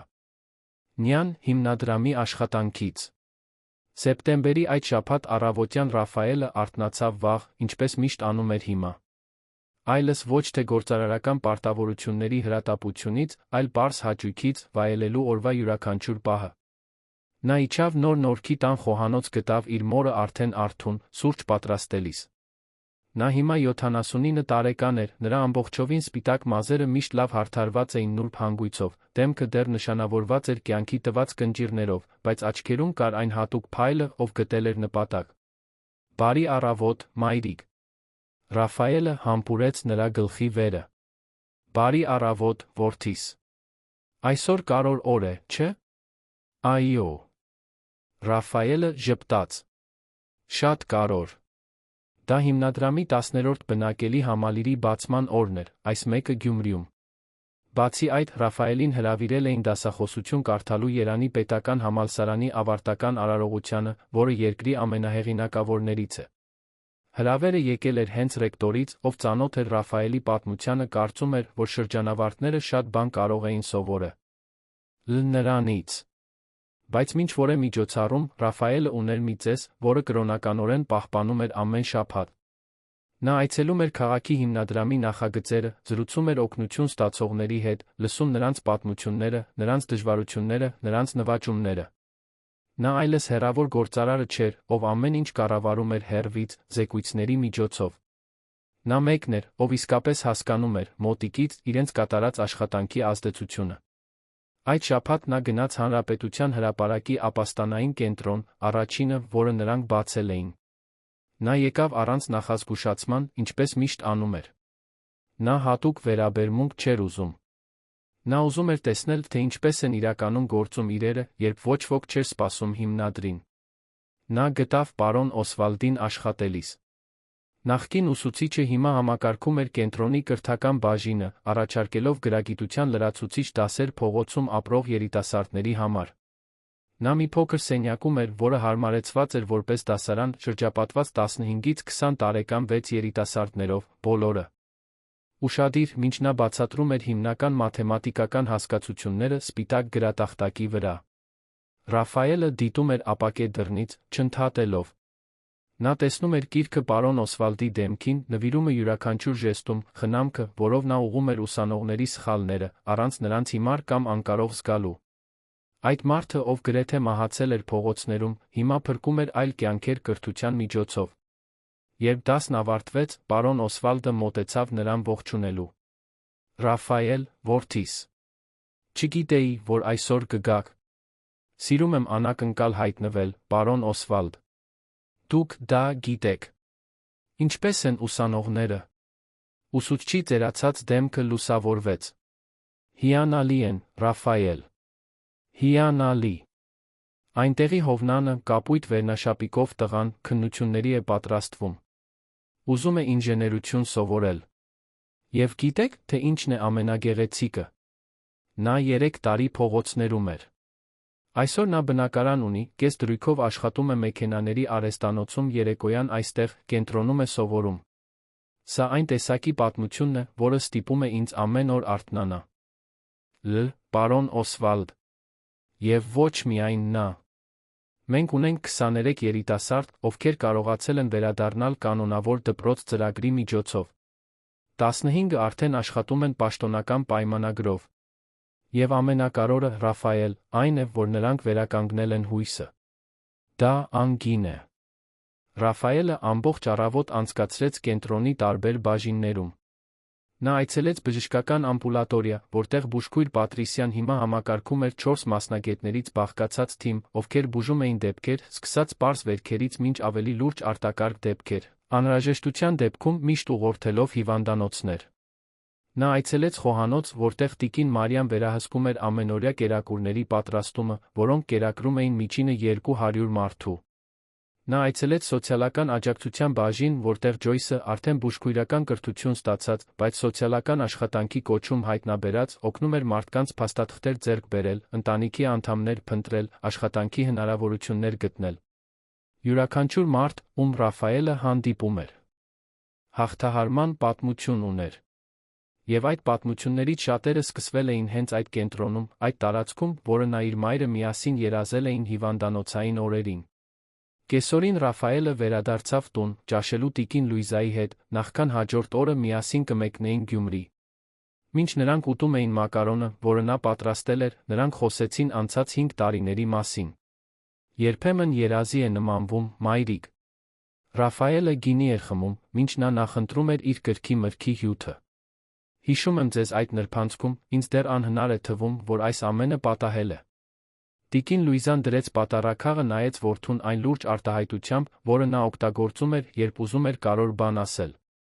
Գիտես, թե ինչ սովորեցի այս բոլոր տարիներին, Ռաֆայել։ Որ հատակը կարող է լինել սանդուղքի սկիզբը։ Ես հասա հատակին։ Դու էլ քո ձով, երբ հասկացար, թե ինչ էի թույլ տվել, որ պատահի։ Բայց ներքում մնալու բարձրանալու տարբերությունը այն ընտրությունն է, որը մենք անում ենք անկումից հետո։ Եվ դուք ինձ իսկապես ներեցիք, մայ. լիկ։ Ամեն ինչից հետո։ Որդիս, ես քեզ ներեցի հենց այն պահին, երբ տեսա քեզ այդ երեկո։ Ներելը չի նշանակում մոռանալ։ Դա նշանակում է ընտրել չթողնել, որ դառնությունը քեզ կլանի։ Դա նշանակում է հասկանալ, որ մարդիկ սխալվում են, որ անկեղծ զղջումն արժանի է երկրորդ հնարավորության։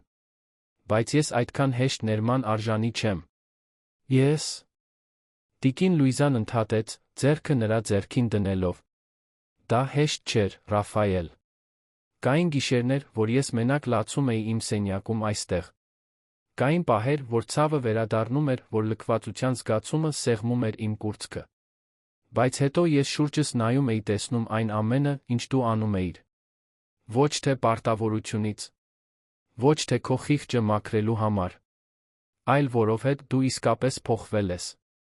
Եվ երբ ես դա տեսա, երբ տեսա, որ իմ որդին վերածվել է ավելի լավ մարդու, քան արդեն կար, ներումը դադարեց դժվար լինելուց դարձավ բնական։ Նրանք լուռ մնացին մի պահ, պարզապես բռնած իրար ձեռքերը սեղանին։ Գիտես, թե ինչն է ինձ ամենից շատ հպարտացնում, որդիս։ Դա հիմնադրամը չէ, դա այն մրցանակները չեն, որ դու ստացել ես, դա ճանաչումը չէ։ Դա տեսնելն է, որ դու վերականգնել ես քո մարդկայնությունը։ Որ դու նորից դարձել ես այն բարի սիրտ ունեցող տղան, ում ես մեծացրել եմ։ Միայն թե հիմա ռեսուրսներով, տարբերություն ստեղծելու համար։ Ռաֆայելը զգաց, որ աչքերը լցվում են արցունքներով։ Նույնիսկ 5 տարի անց որոշ զրույցներ դեռ խորապես ուզում էին նրան։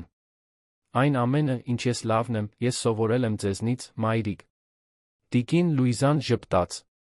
Ուրեմն ես լավ եմ արել իմ աշխատանքը։ Այդ երեկոյան Ռաֆայելը վերանայեց ելույթը, որը պետք է կարդար հաջորդ օրը ԵՓՀ-ի ավարտական արարողությանը։ Նա բազմիցս վերագրել էր այն, ցանկանալով գտնել ճիշտ բառերը։ Նա չէր ուզում, որ այն էժան ինքնօգնության նման հնչի։ Նա չէր ուզում, որ կարծես ինքն իրեն էր գովազդում։ Նա ուզում էր լինել անկեղծ, խոցելի, ազնիվ։ Տիկին Լուիզան մտավ նրա գրասենյակ մի բաժակ թեյով։ Դեռ աշխատում ես ելույթի վրա։ Այո։ Ուզում եմ, որ այն հատուկ լինի։ Նա նստեց նրա գրասեղանի դիմացի աթոռին։ Ուզում ես իմ կարծիքը։ Միշտ։ Մի փորձիր կատարյալ լինել, Ռաֆայել։ Խոսիր ճշմարտությունը։ Պատմիր քո պատմությունը իսկապես, սխալներով հանդերձ։ Երիտասարդներին պետք չեն անթերի հերոսներ։ Նրանց պետք են իրական օրինակներ այն մարդկանցից, ովքեր ընկել են վեր կացել։ Դա է ոգեշնչում։ Ռաֆայելը ժպտաց։ Մայրը միշտ գիտեր, թե ինչ ասել։ Ճիշտ եք, մայրիկ։ Ինչպես միշտ։ Կիրակի երեկոյան Ռաֆայելը տիկ.ին Լուիզան հասան Գյումրի։ Բացումը լինելու էր երկուշաբթի առավոտյան։ Նրանք մնացին մի հասարակ հյուրանոցում, ոչ թե այն հինգաստղանի հյուրանոցներում, որոնք Ռաֆայելը սովորաբար հաճախում էր իր գործարարական ուղղությունների ժամանակ։ Նա հասկացել էր, որ չափից ավելի հարմարավետությունը նրան հեռացնում էր այն մարդկանց իրականությունից, ում հիմնադրամը սպասարկում էր։ Գյումրիում բնակելի համալիրի բացման արարողությունը հուզիչ էր։ Դա ամենամեծն էր, որ նրանք կառուցել էին մինչ այդ 100 անհատական բնակարաններ տարեցների համար։ Յուրաքանչյուր միավոր անհատականացվել էր ըստ իր բնակչի կարիքների նախասիրությունների։ Տիկին Ժաննան 82 տարեկան կին, ով 4 տարի անցկացրել էր փողոցներում, ուզում էր մեծ խոհանոց, որովհետև շատ էր սիրում եփել։ Պարոն Մանուելը 77-ամյա այրի խնդրել էր փոքրիկ արհեստանոց հետնամասում, որովհետև սիրում էր փայտամշակություն։ Տիկին Անահիտը 69 տարեկան շատ բույսեր էր ուզում, ուստի նրա բնակարանն ուներ արոտ ընդարձակ պատշգամբ։ Երբ բնակիչները ստացան բանալիները, հուզմունքը համընդհանուր էր։ Շատերը լացում էին։ Ոմանք չէին հավատում, որ դա իրական էր, որ վերջապես կունենային մի տեղ, որը իրենցը կանվանեին։ Տիկին Ժաննան գրկեց տիկին Լուիզային ասած մի բան, որն ամփոփում էր բոլորի զգացումը։ Դուք ինձ վերադարձրիք իմ արժանապատվությունը։ Հիմա ես նորից մարդ եմ։ Տիկին Լուիզան, արցունքներն աչքերում, պատասխանեց. Դու միշտ էլ մարդ ես եղել, սիրելիս։ Երբեմն հասարակությանը պարզապես պետք է հիշել դա։ Բացումից հետո Ռաֆայելը մի քանի հարցազրույց տվեց։ Տեղական ազգային լրատվամիջոցները ներկա էին, փաստագրելով հիմնադրամիս մեկ նվաճումը։ Բայց Ռաֆայելը չէր խոսում որպես գործարար կամ հայտնի անձնավորություն։ Նա խոսում էր որպես որդի, որպես մեկը, ով ամենավատ ձով էր սովորել սիրելիներին չլքելու արժեքը։ Այս հիմնադրամը գոյություն ունի, որովհետև ես ձախողեցի որպես որդի, ասաց նա քաղաքի գլխավոր թերթին տված հարցազրույցում։ Ես ձախողեցի այնքան կործանարար կերպով, որ իմ սեփական մայրը հայտնվեց փողոցներում, մինչ ես կարծում էի, որ նրան լավ են խնամում։ Բայց այդ ձախողումից ծնվեց մի նպատակ։ Եվ այդ նպատակը ապահովելն է, որ ոչ մի այլ ընտանիք ստիպված չլինի անցնել այն, ինչ մենք անցանք։ Թղթակիցը հարցրեց Մարսելայի նրա ձերբակալության մասին, արդյոք Ռաֆայելը կարծում էր, որ արդարություն է կատարվել։ Արդարություն կատարվեց իրավական իմաստով, այո։ Նա կրում է իր պատիժը։ Բայց իսկական արդարությունը ինձ համար յուրաքանչյուր տարեցի մեջ է, ում մենք փրկում ենք փողոցից։ Յուրաքանչյուր կյանքի մեջ, որը մենք փոխում ենք։ Սա է այն, ինչ իսկապես կարևոր է։ Իսկ հիմնադրամի ապագայի մասին։ Ռաֆայելը նայեց տիկին Լուիզային, ով նրա կողքին էր։ Ապագան շարունակել աճելն է, բայց աճել որակով։ Մենք չենք ուզում լինել Հայաստանի ամենամեծ հիմնադրամը։ Մենք ուզում ենք լինել լավագույնը։ Մենք ուզում ենք, որ յուրաքանչյուր սպասարկվող մարդ իսկապես օգնություն ստանա, ոչ թե պարզապես վիճակագրություն լինի զեկույցում։ Եվ մայրս, ով այս նախագծի հոգին է, կշարունակի լինել մեր ուղեցույցը։ Նա ապրել է այն, ինչ մեզանից շատերը գիտեն միայն վիճակագրության միջոցով։ Նա գիտի, թե ինչ է պետք այդ մարդկանց, որովհետև ինքը նրանցից մեկն էր։ Քշաբթի օրը, վերադառնալով Երան, եկավ ԵՓ-ի ավարտական արարողությանը ելույթի օրը։ Դահլիճը լիքն էր ավելի քան 1000 շրջանավարտներով, ինչպես նա ընտանիքի անդամներով, պրոֆեսորներով, ակադեմիական իշխանություններով։ Ռաֆայելը նյարդային էր, ինչպես տարիներ շարունակ չէր եղել։ Դա հանրության առջ ելույթ ունենալու վախ չէր, դրան նա կատարելապես տիրապետում էր։ Դա պատասխանատվության ծանրությունն էր, իսկապես նշանակալի բան ասելու այդ երիտասարդներին, ովքեր պատրաստվում էին մտնել մասնագիտական աշխարհ։ Տիկին Լուիզան առաջին շարքում էր, պարոն Օսվալդի, Ջոյսի, Մարկոսի, տիկին Մարիայի բուժքույր Պատրիսիայի կողքին։ Ամբողջ ընտանիքը, որը նրանք միասին կառուցել էին այդ 5 տարիներին։ Երբ Ռաֆայելը բարձրացավ բեմ, նա ոտքի կանգնած ծափահարություն ստացավ, նախքան խոսելը։ Նրա պատմությունը բոլորին հայտնի էր այնտեղ։ Նա սպասեց, մինչ լռությունը վերադարձավ, խորը շունչ քաշեց, սկսեց. Ռեկտոր, պրոֆեսորներ, ընտանիքի անդամներ, բայց հատկապես դուք, շրջանավարտներ։ Ես այստեղ եմ այսօր ոչ որպես հաջողակ գործարար, ինչպիսին եղել եմ։ Ես այստեղ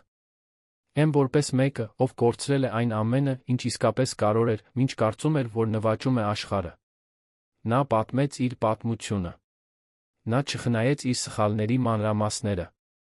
Նա խոսեց այն մասին, թե ինչպես էր իրեն թույլ տվել կլանվել հավակնությունից։ Այն մասին, թե ինչպես էր կույր վստահել մեկին, ով վստահության արժանի չէր։ Այն մասին, թե ինչպես էր լքել իր մորը, խնամքի քողի տակ։ Այն մասին, թե ինչպես էր այդ գիշերը նրբանցքում փոխել ամեն ինչ։ Դուք այստեղից դուրս կգաք լավագույն ոլորտների դիպլոմներով։ Դուք կունենաք անհավանական հնարավորություններ։ Ոմանք շատ հաջողակ կլինեն։ Եվ դա նորմալ է։ Սխալ չկա հաջողակ լինել ցանկանալու մեջ։ Սխալը այն է, երբ կարծում եք, որ հաջողությունը չափվում է միայն փողով, իշխանությամբ կամ ճանաչումով։ Իսկական հաջողությունը չափվում է մարդկային կապերով, որոնք մենք զարգացնում ենք։ Դրական տարբերությամբ, որը մենք ստեղծում ենք մարդկանց կյանքում։ Նրանով, թե որքան ենք հավատարիմ մնում մեր արժեքներին, նույնիսկ երբ ճնշումը մեծ է դրանք լքելու համար։ Նա դադար տվեց, ուղիղ նայելով իր դիմացի երի տասարդ դեմքերին։ Իմ մայրը աղբեր փորփրում մարդկային արժանապատվության մասին իմ դասախոսության միջոցառումից մի քանի մետր հեռավորության վրա։ Մտածեք հեգնանքի մասին։ Մտածեք ողբերգության մասին։ Մտածեք, թե որքան հեշտ է մեզ համար դառնալ կեղծավոր, երբ մենք անձնական կյանքը բաժանում ենք մեր հայտարարված արժեքներից։ Ռաֆայելը մատնացույց արեց տիկին Լուիզային առաջին շարքում։ Այդ տիկինն այնտեղ ինձ ավելին սովորեցրեց մեր վերամիավորումից հետո անցած 5 տարիներին, քան աշխարհի բոլոր մագիստրոսական ծրագրերը կարող էին սովորեցնել։ Նա ինձ սովորեցրեց, որ արժանապատվությունը չի կորչում, նույնիսկ երբ ամեն ինչ կորչում է։ Որ բարությունը շքեղություն չէ նրանց համար, ովքեր լավ են, այլ ընտրություն նրանցից, ովքեր որոշում են մնալ մարդկային նույնիսկ ամենավատ պայմաններում։ Որ ներումը թուլություն չէ, այլ ամենահզոր ուժը, որ գոյություն ունի։ Նա տեսավ մի քանի շրջանավարտների, ովքեր արցունքներ էին սրբում։ Նա տեսավ հուզված պրոֆեսորների։ Նա տեսավ ռեկտորին, աչքերը լցված արցունքներով։ Ուրեմն իմ ուղերձը ձեզ պարզ է։ Մի զոհաբերեք ձեր սիրելիներին հաջողության զոհասեղանին։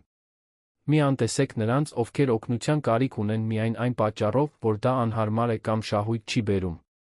Մի թույլ տվեք, որ կորպորատիվ աշխարհը, իր բոլոր ճնշումներով պահանջներով, ձեզ վերածի մարդկանց, ում ձեր ծնողները չէին ճանաչի։ Նա խորը շունչ քաշեց վերջին արտահայտության համար։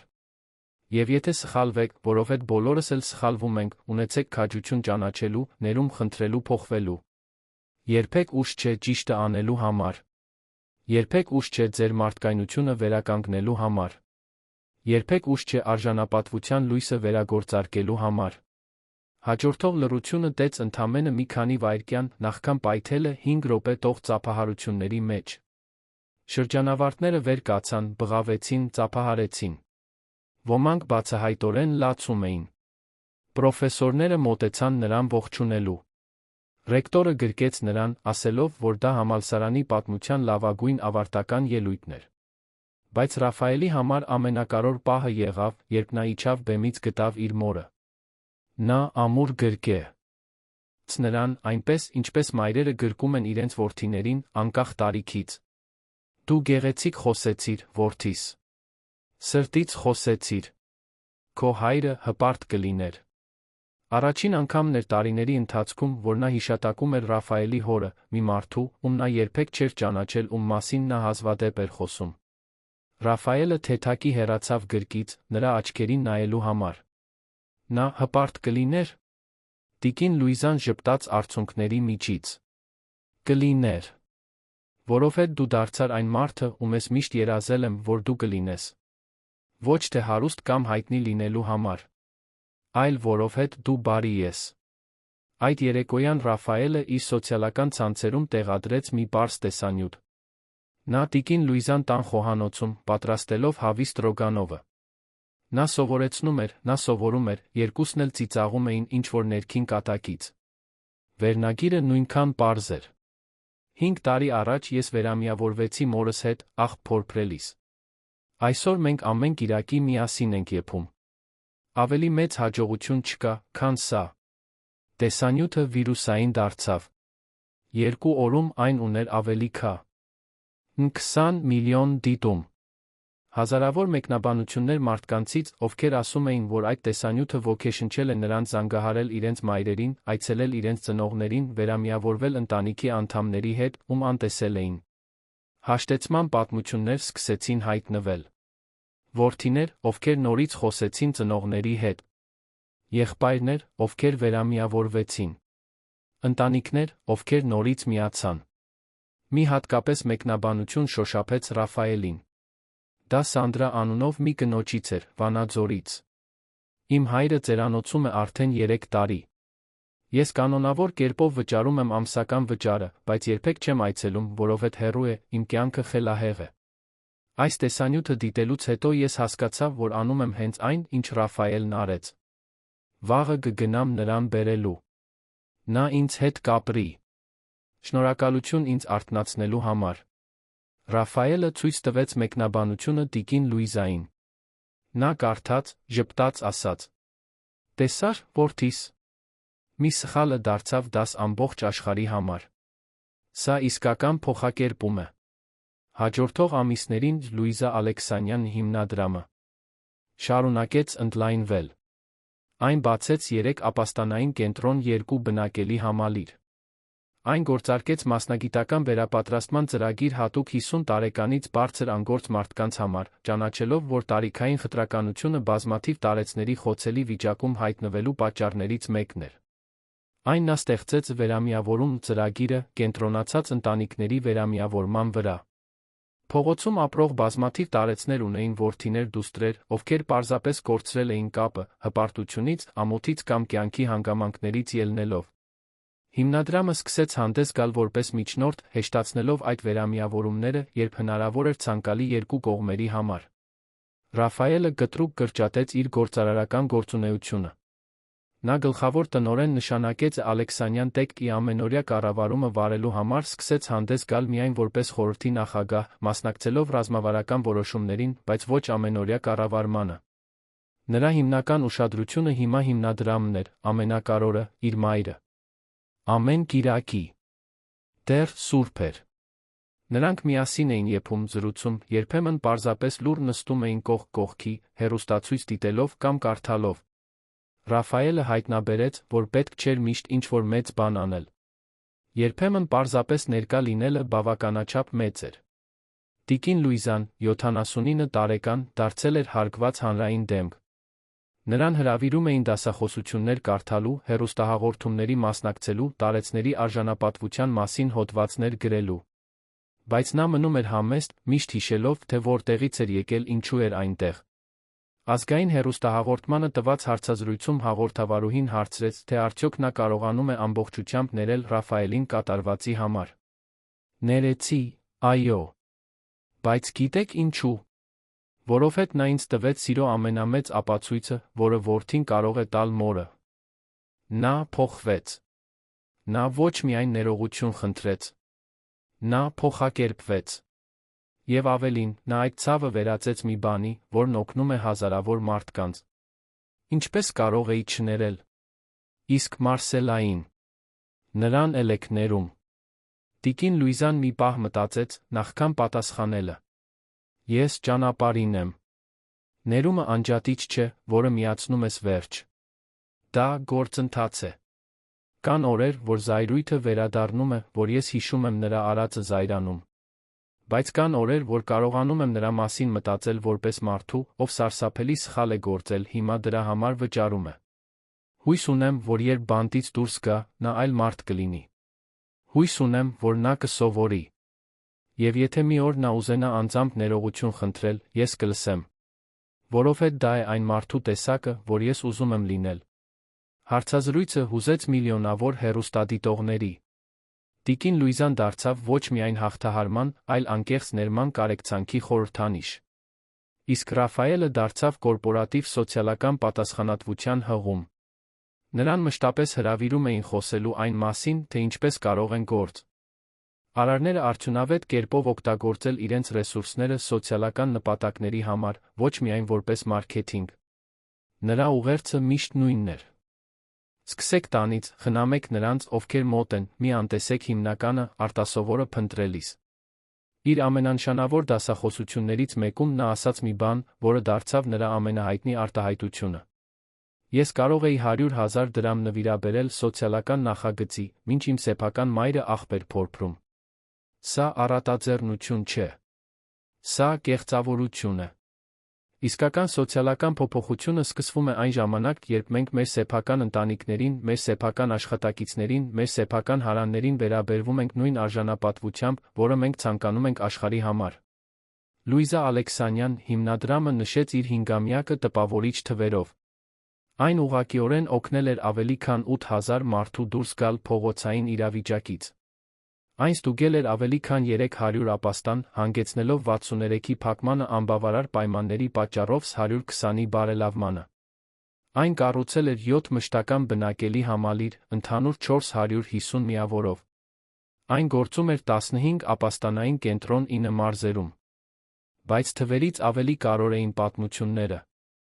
Յուրաքանչյուր սպասարկվող մարդ ուներ փոխակերպման պատմություն։ Եվ այդ պատմությունները, որոնք կիսվում էին տեսանյութերում, գրառումներում, հարցազրույցներում, ոգեշնչում էին այլ մարդկանց, փոփոխություն մտցնելու իրենց սեփական համայնքներում։ Հինգամյակի տոնակատարությանը, որն անցկացվեց առաջին բնակելի համալիրում, որը նրանք բացել էին, ներկա էին բոլոր նրանք, ովքեր մաս էին կազմում այս ճանապարհորդությանը։ Պարոն Օսվալդը, Ջոյսը, Մարկոսը, Տիկին Մարիան, Բուժքույր Պատրիսիան։ Բայց նա տասնյակ մարդիկ, ովքեր օգնություն էին ստացել, հիմա կամավորներ կամ հիմնադրամի աշխատակիցներ էին։ Մարդիկ, ովքեր իրենց ցավերը վերածել էին նպատակի։ Ռաֆայելը կարճ ելույթ ունեցավ, շնորհակալություն հայտնելով բոլորին։ Եվ ապա հրավիրեց իր մորը խոսելու։ Տիկին Լուիզան բարձրացավ համալիրի կենտրոնական հրապարակում տեղադրված փոքրիկ բեմ, թեթակի հենվելով Ռաֆայելին։ Նա նայեց հավաքված բոլոր մարդկանց ժպտաց։ 5 տարի առաջ ես փողոցներում էի։ Ես ոչինչ չունեի։ Բայց ես երբեք չկորցրի մի բան՝ հույսը։ Հույսը, որ ամեն ինչ կարող է լավանալ։ Որ դեռ բարություն կա աշխարհում։ Որ իմ որդին ինձ կգտնի։ Եվ գտավ։ Բայց ավելին, նա ինքն իրեն գտավ։ Եվ միասին մենք գտանք մի նպատակ, որն ավելի մեծ է, քան մենք ինքներս։